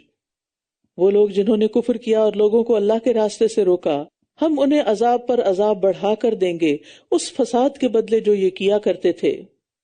یعنی کفار پر دوہرا عذاب ہوگا کیونکہ وہ دوہرے مجرم ہوں گے، ایک تو لوگوں کو اللہ کے راستے روکنے سے، اور پھر دوسرے خود رکنے کی وجہ سے۔ اور اہل جہنم کے لیے عذاب کے کئی درجے ہیں نا، کئی گڑھے ہیں۔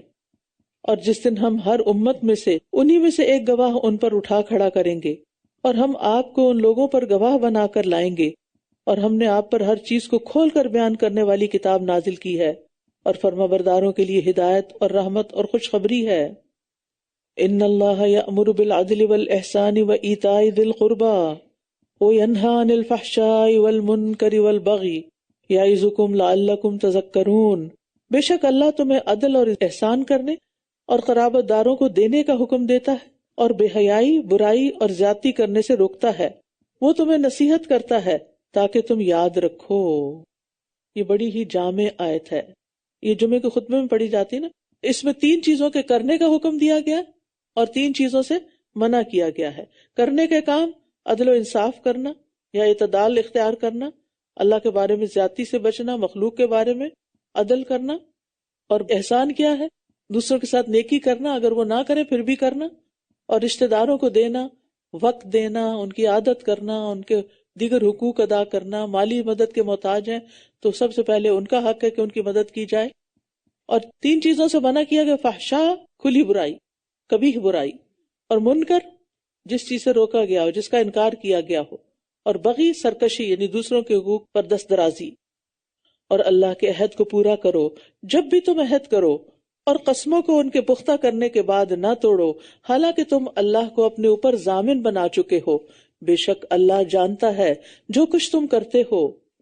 یعنی اللہ کو گواہ بنا کر جو بات تم نے کہی اب اس کو پورا کرنا ہے، اب تمہیں اس عہد و پیمان کو توڑنا نہیں۔ اور تم اس عورت کی طرح نہ ہو جاؤ جس نے اپنا سوت مضبوط کاٹنے کے بعد ٹکڑے ٹکڑے کر کے توڑ ڈالا، کہ تم بھی اپنی قسموں کو توڑ کر آپس میں زیادتی کرنے کا بہانہ بناؤ تاکہ ایک جماعت دوسری جماعت سے زیادہ بڑھی ہوئی ہو۔ بے شک اللہ تمہیں اس کے ذریعے آزماتا ہے، اور یقیناً وہ قیامت کے دن تمہارے لیے ضرور وہ چیزیں واضح کر دے گا جس میں تم اختلاف کرتے تھے۔ یہاں ایک مثال بیان کی گئی ہے، ضروری نہیں کہ وہ عورت کہیں ایگزسٹ بھی کرتی ہو، لیکن جو بھی یہ مثال سنے گا وہ سوچے گا کہ کس قدر احمق عورت تھی کہ اپنے سارے دن کی محنت، سارے دن کی کمائی کو خود اپنے ہاتھوں سے توڑ پھوڑ کے رکھ دیتی تھی۔ تو اسی طرح جو لوگ قسمیں کھا کے پھر قسمیں توڑتے ہیں، وہ بھی کیا کرتے ہیں؟ اپنے اعمال کو ضائع کرنے کا سبب بنتے ہیں۔ اور اگر اللہ چاہتا تو تم سب کو ایک ہی امت بنا دیتا، لیکن وہ جسے چاہتا ہے گمراہ کرتا ہے اور جسے چاہتا ہے ہدایت دیتا ہے، اور جو کچھ تم کر رہے ہو اس کے بارے میں ضرور پوچھے جاؤ گے، ضرور پوچھے جاؤ گے۔ اور اپنی قسموں کو آپس کے معاملات میں دھوکہ دینے کا ذریعہ نہ بناؤ، کہیں کوئی قدم اپنے جم جانے کے بعد پھسل نہ جائے اور تم سزا کا مزہ چکھو، اس وجہ سے کہ تم نے اللہ کے راستے سے روکا اور تمہارے لیے بہت بڑا عذاب ہے۔ استغفر اللہ۔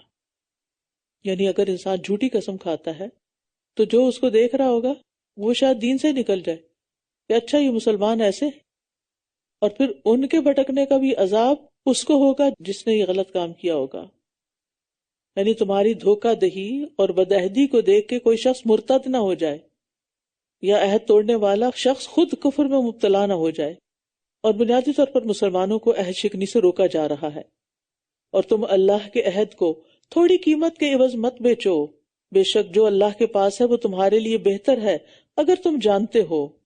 یعنی اللہ کا نام لے کے، قسم کھا کے، یا اللہ کے نام سے وعدہ کر کے اگر تم نے کسی سے کوئی کانٹریکٹ کیا اور پھر اس لیے اس کو توڑ دیا کہ اس کو توڑنے میں اب تمہارا فائدہ زیادہ ہے، تو پھر یہ جو کچھ کمایا یہ متاع قلیل ہے، دنیا کا فائدہ۔ ما عندکم ینفد وما عند اللہ باق، جو کچھ تمہارے پاس ہے وہ ختم ہو جائے گا اور جو کچھ اللہ کے پاس ہے وہ باقی رہنے والا ہے۔ اور ہم ان لوگوں کو جنہوں نے صبر کیا ان کے بہترین اعمال کا اجر ضرور دیں گے جو وہ کیا کرتے تھے۔ ہم نے کبھی سوچا کہ ہمارے پاس کیا کیا ہے؟ گن سکتے ہیں ساری چیزوں کو جس کے آپ مالک؟ نہیں نا، اس کے لیے بڑا وقت چاہیے۔ چھوٹی چھوٹی چیزیں، بڑی بڑی چیزیں، اور پھر وہ چیزیں نہیں صرف جو ہماری پرسنل بلانگنگز ہیں، وہ بھی ہیں جو ہم استعمال کرتے ہیں گھر میں۔ جب موونگ ہوتی ہے تو پھر پتہ چل جاتا ہے نا کہ کیا کچھ اکٹھا کیا ہوا۔ بہرحال اچھی چیزیں ہو یا بری، جو بھی ہمارے ہاتھ میں، سب ما عندکم ینفد، سب جانے والا ہے، سب ختم ہونے والا ہے۔ اور باقی کیا ہے جو اللہ کے پاس رکھوا دیا، اپنے ہاتھ سے دے کے جانا ہی بہتر ہے۔ اور جو صبر کریں گے ان کے لیے پھر ان کے اعمال کی بہترین جزا ہے۔ تو یہاں اللہ نے قسم کھا کر صبر کرنے والوں کو جزا دینے کا وعدہ کیا ہے، واو قسمیہ ہے۔ جو کوئی نیک عمل کرے، خواہ وہ مرد ہو یا عورت، اس حال میں کہ وہ مومن ہو، ایمان شرط ہے، تو ہم ضرور اسے پاکیزہ زندگی عطا کریں گے اور ہم انہیں ان کے بہترین اعمال کے مطابق ان کا اجر ضرور عطا کریں گے جو وہ کیا کرتے تھے۔ یہاں پر آپ دیکھیں مرد اور عورت دونوں کا ذکر کیا گیا ہے، صرف مردوں کا نہیں، تاکہ عورتیں اپنے آپ کو کمتر یا محروم نہ سمجھیں یا کوئی اور انہیں ایسا نہ سمجھے۔ اسلام کے علاوہ کہیں عورت کو یہ عزت نہیں ملی۔ اور حیات طیبہ سے مراد پاکیزہ روزی، سچی عزت، سکون اور اطمینان، دل کا غنی ہونا، اللہ کی محبت، ایمان کی لذت، سبھی چیزیں اس میں آ جاتی ہیں جو انسان کو ایمان اور عمل صالح کی بدولت نصیب ہوتی ہیں۔ اور پھر دنیا کے ساتھ ساتھ آخرت کی زندگی کا سکون بھی ہے۔ اور پھر بذات خود نیک کام کرنے کا ایک اجر ہے، ایک مزہ ہے۔ یعنی نیک کام کر کے انسان کو جو خوشی حاصل ہوتی ہے وہ برا کام کر کے ہرگز نہیں ہوتی۔ اس کے برعکس جو لوگ اللہ کو نہیں مانتے ان کے پاس دنیا بھر کے سامان ہوتے ہیں مگر ان کا دل پھر بھی خوش نہیں ہوتا، اور صرف زبانی کلامی ماننے کی حد تک بھی بات نہیں بنتی جب تک کہ اللہ کی پہچان نہ ہو کہ وہ ہے کون۔ وَإِذَا قَرَأْتَ الْقُرْآنَ فَاسْتَعِذْ بِاللَّهِ مِنَ الشَّيْطَانِ الرَّجِيمِ، پھر جب آپ قرآن پڑھیں تو شیطان مردود سے اللہ کی پناہ طلب کر لیا کریں، کیونکہ وہ قرآن پڑھتے ہوئے بھی وسوسے ڈالتا ہے، اور بچاؤ کے ذریعے بھی اختیار کرنے چاہیے۔ بے شک اس کا کوئی زور ان لوگوں پر نہیں چلتا جو ایمان لائے اور اپنے رب پر توکل کرتے ہیں۔ ایمان اور توکل اگر انسان کے اندر ہو تو شیطان غالب نہیں آ سکتا۔ ان عبادی لیس لک علیہم سلطان الا من اتبعک من الغاوین۔ تو شیطان جو ہے وہ ایمان والوں کو گمراہ کرنے کی کوشش سے باز نہیں آتا، اور بعض لوگ وقتی طور پہ متاثر بھی ہو جاتے ہیں مگر اللہ کے ڈر سے پھر واپس پلٹ آتے ہیں۔ انما سلطانہ علی الذین یتولونہ والذین ہم بہ مشرکون، بے شک اس کا زور تو ان لوگوں پر چلتا ہے جو اسے دوست بناتے ہیں اور جو اس کی وجہ سے شرک کرنے والے ہیں۔ یعنی شیطان کا زور کس پہ چلتا ہے؟ جو اس کو دوست بنا لیتے ہیں، یعنی اس کی ہر بات ماننے لگتے ہیں اور اس کو اللہ کے ساتھ شریک ٹھہراتے ہیں۔ یا جو اس کی وجہ سے شرک کر رہے ہوتے ہیں۔ وَإِذَا بَدَّلْنَا آيَةً مَكَانَ آيَةٍ وَاللَّهُ أَعْلَمُ بِمَا يُنَزِّلُ، اور جب ہم کسی ایک آیت کو دوسری آیت کی جگہ بدل کر لاتے ہیں اور اللہ خوب جانتا ہے جو وہ نازل کرتا ہے، تو وہ کہتے ہیں بے شک آپ تو خود گھڑ کر لانے والے ہیں، بلکہ ان کے اکثر نہیں جانتے۔ یعنی پہلی آیت کا حکم منسوخ کر کے نیا حکم جب لاتے ہیں تو پھر یہ باتیں بناتے ہیں، اور ان کی باتیں بنانے کی وجہ کیا ہے کہ یہ بے علم ہے۔ اور اس کو اپنے ذاتی تجربے سے دیکھیں، جو لوگ آپ کو جانتے نہیں ہوتے وہی آپ کے خلاف باتیں بناتے ہیں۔ کہہ دیجئے کہ اسے آپ کے رب کی طرف سے روح القدس یعنی جبریل علیہ السلام نے حق کے ساتھ تھوڑا تھوڑا کر کے اتارا ہے، تاکہ وہ ان لوگوں کو ثابت قدم رکھے جو ایمان لائے اور فرما برداروں کے لیے ہدایت اور خوشخبری ہو۔ تو اس سے پتہ چلتا ہے کہ تھوڑا تھوڑا کر کے کیوں آیا، تثبیت قلب کے لیے۔ اور ہم خوب جانتے ہیں کہ یہ کہتے ہیں کہ اس نبی کو ایک انسان یہ قرآن سکھاتا ہے، حالانکہ اس شخص کی زبان جس کی طرف یہ غلط نسبت کرتے ہیں اجمی ہے، اور یہ واضح عربی قرآن ہے۔ یعنی نزول قرآن کے حوالے سے اب ان کا ایک اور اعتراض ہے کہ ان کو اللہ نے نہیں دیا قرآن بلکہ کوئی انسان سکھاتا ہے، اور یہ قرآن کی کتنی بڑی توہین ہے کہ اسے کسی آدمی کا کلام کہا جائے جو کہ ہے نہیں۔ ان الذین لا یؤمنون بآیات اللہ لا یہدیہم اللہ ولہم عذاب علیم، بے شک جو لوگ اللہ کی آیات پر ایمان نہیں لاتے اللہ انہیں ہدایت نہیں دیتا اور ان کے لیے دردناک عذاب ہے۔ ہدایت کا مطلب سیدھی راہ دکھانا بھی ہوتا ہے اور اس پر چلنے کی توفیق دینا بھی، اور یہاں دوسرا معنی مراد ہے۔ انما یفتری الکذب الذین لا یؤمنون بآیات اللہ، بے شک جھوٹ تو وہ لوگ گھڑتے ہیں جو اللہ کی آیات پر ایمان نہیں لاتے، اور یہی لوگ دراصل جھوٹے ہیں۔ یعنی نبی اللہ پہ جھوٹ نہیں بولتا۔ جو کوئی اپنے ایمان لانے کے بعد اللہ کا انکار کرے سوائے اس کے جو مجبور کیا گیا ہو اور اس کا دل ایمان پر مطمئن ہو، مگر جو کفر کے لیے سینہ کھول دے تو ان پر اللہ کی طرف سے غضب ہے اور ان کے لیے بہت بڑا عذاب ہے۔ یہ اس لیے کہ بے شک انہوں نے دنیا کی زندگی کو آخرت پر ترجیح دی، اور یہ کہ اللہ کافر قوم کو ہدایت نہیں دیتا۔ یہی وہ لوگ ہیں جن کے دلوں اور ان کے کانوں اور ان کی آنکھوں پر اللہ نے مہر لگا دی ہے، اور یہی لوگ ہیں جو غافل ہیں، یعنی دیکھنے، سننے اور سمجھنے پر مہر لگا دی گئی، کیونکہ ضد اور عناد کی وجہ سے یہ حق کا ٹوٹل انکار کرتے ہیں، اس لیے پھر وہ وعظ و نصیحت کی باتیں سنتے بھی نہیں، اور سن لیں تو سمجھتے ہی نہیں۔ لا جرم انہم فی الآخرۃ ھم الخاسرون، کوئی شک نہیں کہ یہی لوگ ہیں جو آخرت میں خسارہ پانے والے ہیں۔ یعنی آخرت میں کیوں خسارہ ہوگا؟ کیونکہ انہوں نے وہ نہیں کیا جو آخرت کے لیے ریکوائرڈ تھا۔ پھر بے شک آپ کا رب ان لوگوں کے لیے جنہوں نے ہجرت کی اس کے بعد کہ وہ آزمائش میں ڈالے گئے، پھر انہوں نے جہاد کیا اور صبر سے کام لیا، یقیناً آپ کا رب اس کے بعد بہت بخشنے والا نہایت رحم کرنے والا ہے۔ دونوں گروہوں کو بتا دیا گیا کہ کس کا انجام کیا ہونے والا ہے۔ یوم تأتی کل نفس تجادل عن نفسها وتوفی کل نفس ما عملت وهم لا یظلمون، جس دن ہر شخص اپنے بارے میں جھگڑا کرتا ہوا آئے گا اور ہر شخص کو پورا پورا بدلہ دیا جائے گا جو بھی اس نے عمل کیا ہوگا، اور ان پر ظلم نہ کیا جائے گا۔ اللہ تعالیٰ بندوں پر بڑا غفور و رحیم ہے، وہ ناحق کسی کو سزا نہیں دے گا، بس جو کیا ہوگا وہی ملے گا۔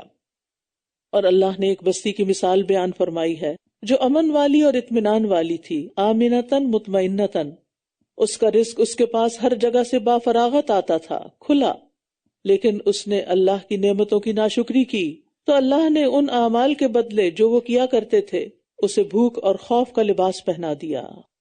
کس طرح اللہ تعالیٰ نعمتوں کو بدل دیتا ہے جب انسان نافرمانی کرتا ہے، ناشکری کرتا ہے۔ اور یہاں اشارہ ہے مکہ کی طرف، اور ویسے کوئی بستی بھی ہو سکتی ہے۔ پہلی قومیں، فرعون کی قوم دیکھیں، کتنی سرخیز زمین تھی ان کے پاس، کتنی زبردست تعمیرات تھی، لیکن کیا ہوا؟ پھر اسی طرح عاد اور سمود اور باقی قومیں۔ لیکن مکہ میں یہ اوصاف سب سے زیادہ تھے، کیونکہ باقی جگہوں پر امن کی گارنٹی نہیں تھی، تو مکہ تو ایک پرامن جگہ تھی، اور بیت اللہ میں امن کی فراوانی تھی، اور پھر رزق کی فراوانی بھی تھی، کیونکہ سارے لوگ حج اور عمرے کے لیے آتے، اور یہاں زبردست تجارت ہوتی تھی۔ باہر کے سبزیاں اور پھل آج نہیں، پہلے سے آتے تھے یہاں پر، جو آنے والے قافلے اپنے ساتھ لے کر آیا کرتے تھے اور آ کے تجارت کرتے تھے۔ اور ان کے پاس انہی میں سے ایک رسول آیا تھا تو انہوں نے اسے جھٹلا دیا، لہذا عذاب نے انہیں اس حال میں پکڑ لیا کہ یہ ظلم کر رہے تھے۔ فَكُلُوا مِمَّا رَزَقَكُمُ اللَّهُ حَلَالًا طَيِّبًا وَاشْكُرُوا نِعْمَتَ اللَّهِ إِن كُنتُمْ إِيَّاهُ تَعْبُدُونَ۔ سو اللہ نے جو تمہیں حلال اور عمدہ رزق دیا ہے اس میں سے کھاؤ۔ سحری کھا کے روزہ رکھنا ہے۔ ہم سمجھتے ہیں کہ کچھ نہ کھانا زیادہ عبادت ہے، نہیں، ضرورت کا کھانا سراسر عبادت ہے، زیادہ کھانا بھی اسراف ہے اور کم کھانا بھی اپنے ساتھ زیادتی ہے۔ سو اللہ نے جو تمہیں حلال اور عمدہ رزق دیا ہے اس میں سے کھاؤ اور اللہ کی نعمت کا شکر ادا کرو اگر تم واقعی اسی کی عبادت کرتے ہو۔ کھانے کے بعد شکر ادا کرنا نہیں بھولنا، اور یہ ایمان والوں کے لیے حکم ہے، اللہ تعالیٰ حکم دے رہے ہیں، اور شکر عبادت ہے۔ اس نے تو تم پر صرف مردار اور خون اور خنزیر کا گوشت حرام کیا ہے، اور وہ چیز بھی جس پر غیر اللہ کا نام پکارا جائے، پھر جو کوئی مجبور کر دیا جائے، جبکہ نہ تو وہ خواہش رکھنے والا ہو اور نہ ہی حد سے گزرنے والا، تو بے شک اللہ بہت بخشنے والا نہایت رحم کرنے والا ہے۔ اور نہ کہو اس چیز کو جو تمہاری زبانیں جھوٹ بیان کرتی ہیں، یہ حلال ہے اور یہ حرام ہے، تاکہ تم اللہ پر جھوٹ گھڑ سکو۔ بے شک جو لوگ اللہ پر جھوٹ گھڑتے ہیں وہ فلاح نہیں پائیں گے۔ یعنی جب اللہ نے تمہارے لیے حلال اور حرام کو خود واضح کر دیا ہے تب اسی کے پابند رہو، اور یہ جرات مت کرو کہ تم اپنے طرف سے چیزوں کو حلال یا حرام کرو، جیسے عربوں نے کر رکھا تھا، بحیرہ اور صائبہ اور حام اور وسیلہ بنا رکھے تھے۔ وہ خود سے انہوں نے حلال جانوروں کو حرام کیا ہوا تھا اپنے اوپر یا اپنے سوسائٹی کے کچھ سیگمنٹ پر۔ تو یہ ایک بہت بڑا جرم ہے۔ یہ آیت جو ہے نا، اس سے سبق سیکھنا چاہیے کہ جن چیزوں کو اللہ نے حلال کیا ہے ہمیں ان کو حرام نہیں کہنا، اور جن کو حرام کہا ہے اس کو حلال نہیں کہنا۔ متاع قلیل، اگر دنیاوی فائدوں کے لیے ایسا کر رہے ہو تو یہ تھوڑا سا فائدہ ہے اور ان کے لیے دردناک عذاب ہے۔ اور جو لوگ یہودی ہوئے ہم نے ان پر وہ چیزیں حرام کر دی جو ہم اس سے پہلے آپ سے بیان کر چکے ہیں، اور ہم نے ان پر ظلم نہیں کیا لیکن وہ خود ہی اپنی جانوں پر ظلم کرتے رہے۔ ثم ان ربک للذین عملوا السوء بجہالۃ، پھر بے شک آپ کا رب ان لوگوں کے لیے جنہوں نے جہالت کی وجہ سے برے عمل کیے، پھر اس کے بعد توبہ کر لی اور اصلاح کر لی، بے شک اس کے بعد آپ کا رب بہت بخشنے والا نہایت رحم کرنے والا ہے۔ یہاں اللہ کی طرف سے بخشش اور رحمت کی نوید ہے، خوشخبری ہے ان سب لوگوں کو جو کسی بھی دین پر ہوں لیکن توبہ کے بعد اصلاح کر لیں اپنی۔ اور جہالت کا مطلب صرف لا علمی نہیں ہوتا بلکہ بے وقوفی اور اکھڑ پن بھی جہالت ہوتی ہے۔ وَإِذَا خَاطَبَهُمُ الْجَاهِلُونَ قَالُوا سَلَامًا إِنَّ إِبْرَاهِيمَ كَانَ أُمَّةً قَانِتًا لِلَّهِ حَنِيفًا وَلَمْ يَكُ مِنَ الْمُشْرِكِينَ، بے شک ابراہیم ایک امت تھا، اللہ کا فرمانبردار اور یکسو تھا اور وہ مشرکوں میں سے نہ تھا۔ ابراہیم علیہ السلام نے اللہ تعالیٰ سے دعا کی تھی وَاجْعَل لِّي لِسَانَ صِدْقٍ فِي الْآخِرِينَ، اور پیچھے آنے والوں میں میرے لیے سچی ناموری رکھ دے۔ تو اب دیکھیں کہ ابراہیم علیہ السلام کے لیے مشرکین مکہ ہوں یا یہود ہوں، نصارہ ہوں، سب ان کی عزت کرنے والے ہیں اور ان کی ملت کی پیروکار ہونے کا دعویٰ کرتے ہیں۔ کیا خوبیاں تھیں ان میں؟ شاکرا لانعمہ، پیچھے شکر کا حکم دیا گیا نا، یہ خوبی ان کے اندر تھی، اس کی نعمتوں پر شکر گزار تھا۔ حالانکہ آزمائشیں کتنی آئیں۔ رات جب تراویح میں یہ آیت آ رہی تھی نا، وَإِذِ ابْتَلَىٰ إِبْرَاهِيمَ رَبُّهُ، میں نے کہا اچھا ان پر آزمائشیں پڑھا ہوا ہے، پتہ ہے، جانتے، لیکن ایسے دل پہ آیت لگی کہ اللہ نے اپنے دوست کو آزمایا تھا۔ تو اگر آج ہم انسانوں میں سے کسی پر کوئی آزمائش آ جاتی ہے تو یہ سزا نہیں ہے ضروری طور پر، کیونکہ لوگ عام طور پہ سمجھتے ہیں کہ وہ فلاں کی پکڑ آئی ہوئی ہے نا، فلاں بیماری میں گر گیا یا کوئی اور رزق کی کمی ہو گئی یا کوئی مشکل آ گئی، تو وہ سمجھتے پتہ نہیں کون سے گناہ اس نے کیے ہوں گے۔ ٹھیک ہے، گناہوں کی وجہ سے بھی تکلیفیں آتی ہیں، لیکن بعض تکلیفیں اللہ کی محبت کی وجہ سے بھی آتی ہیں، اللہ تعالیٰ آزماتا ہے۔ تو اللہ تعالیٰ نے ان کو آزمایا، وہ آزمائش میں پورے اترے، وہ اس کی نعمتوں پر شکر گزار تھا۔ آزمائشوں کا کہیں گلا شکوہ ملتا ہے کہ اللہ تو نے مجھے اتنا کیوں آزمایا، جہان والوں میں سے کسی کو نہیں آزمایا؟ اس نے اسے چن لیا۔ دیکھیں امتحان کے بعد پاس ہو کے ہی آپ اگلے گریڈ میں جاتے ہیں نا، تبھی درجے بلند ہوتے ہیں۔ اور بہت سے لوگ پھر پیپر دینے سے گھبراتے ہیں، ہم چاہتے تو ہیں کورس کر لیں لیکن ایگزام نہ ہو، تو ایگزام نہیں ہوگا، امتحان نہیں ہوگا تو اگلے درجے پہ کیسے جائیں گے؟ وہ تو ایک بہانہ ہے آپ کو پڑھانے کا۔ زندگی میں جب تک آپ چیلنجز قبول نہیں کریں گے نا تو آگے نہیں بڑھ سکتے۔ آپ کے اندر اللہ نے بعض اوقات بے پناہ پوٹینشیل رکھا ہوتا ہے لیکن آپ نے کوئی اسکل سیکھی نہیں ہوتی، کچھ کیا نہیں ہوتا، اپنے آپ کو کوئی رگڑا ہی نہیں دیا ہوتا کہ چمک جائیں، تو پھر کون آپ سے فائدہ اٹھائے گا؟ اس کی نعمتوں پر شکر گزار تھا، اس نے اسے چن لیا اور اسے سیدھے رستے کی طرف ہدایت دی۔ اب ان کے سیدھے رستے پر ہونے کی گواہی کون دے رہا ہے؟ اللہ رب العزت۔ ایک اور جگہ پر فرمایا وَإِبْرَاهِيمَ الَّذِي وَفَّى، اور ابراہیم جس نے پورا حق ادا کر دیا، وفا کر دی۔ وَآتَيْنَاهُ فِي الدُّنْيَا حَسَنَةً وَإِنَّهُ فِي الْآخِرَةِ لَمِنَ الصَّالِحِينَ، اور ہم نے اسے دنیا میں بھلائی عطا کی تھی اور بے شک وہ آخرت میں بھی یقیناً صالحین میں سے ہوگا۔ حضرت یوسف نے تو دعا کی تھی نا وَأَلْحِقْنِي بِالصَّالِحِينَ، اور ان کے بارے میں گواہی آ گئی کہ وہ یقیناً صالحین میں سے ہوگا۔ یہ بہت بڑی نعمت ہے نا، اس لیے اس کا بار بار ذکر آ جاتا ہے۔ پھر ہم نے آپ کی طرف وحی کی کہ آپ ابراہیم کی ملت کی پیروی کیجئے جو یکسو تھا اور وہ مشرکوں میں سے نہ تھا۔ بے شک ہفتے کا دن تو صرف ان لوگوں پر مقرر کیا گیا تھا جو اس کے بارے میں اختلاف کرتے تھے، اور بے شک آپ کا رب یقیناً ان کے درمیان قیامت کے دن فیصلہ کر دے گا جس میں وہ اختلاف کیا کرتے تھے۔ یعنی اختلاف کا مطلب یہ ہے کہ موسیٰ علیہ السلام نے ان پر جمعے کے دن کی تعظیم واجب کی تھی، مگر انہوں نے اختلاف کر کے ہفتے کا دن مقرر کر لی اور پھر اس کی بھی پاسداری نہیں کی۔ ادع الی سبیل ربک بالحکمۃ والموعظۃ الحسنہ وجادلہم باللتی ہی احسن ان ربک هو اعلم بمن ضل عن سبیلہ وہو اعلم بالمہتدین۔ اپنے رب کے راستے کی طرف حکمت اور عمدہ نصیحت کے ساتھ دعوت دیجیے اور ان سے اس طریقے پر بحث کیجیے جو بہترین ہو، بے شک آپ کا رب خوب جانتا ہے اس کو جو اس کی راہ سے بھٹک گیا، اور ان کو بھی وہ خوب جانتا ہے جو ہدایت پانے والے ہیں۔ تو ہم پر کیا لازم ہے کہ اللہ کی طرف کسی کو بلائیں، دین کی دعوت دیں تو کیا کریں؟ حکمت کے ساتھ، وزڈم کے ساتھ، بلنٹلی نہیں، اپ فرنٹ ہو کے نہیں، اور دوسرے دلیل کے ساتھ، اچھی نصیحت کے ساتھ۔ تو یہ دعوت و تبلیغ کے اصول ہیں۔ اور اگر کہیں جدال ہو یعنی جھگڑا ہو، کوئی بحث ہو، تو بہت عمدہ طریقے سے، غصے سے نہیں اور جارحانہ حملے کر کے نہیں۔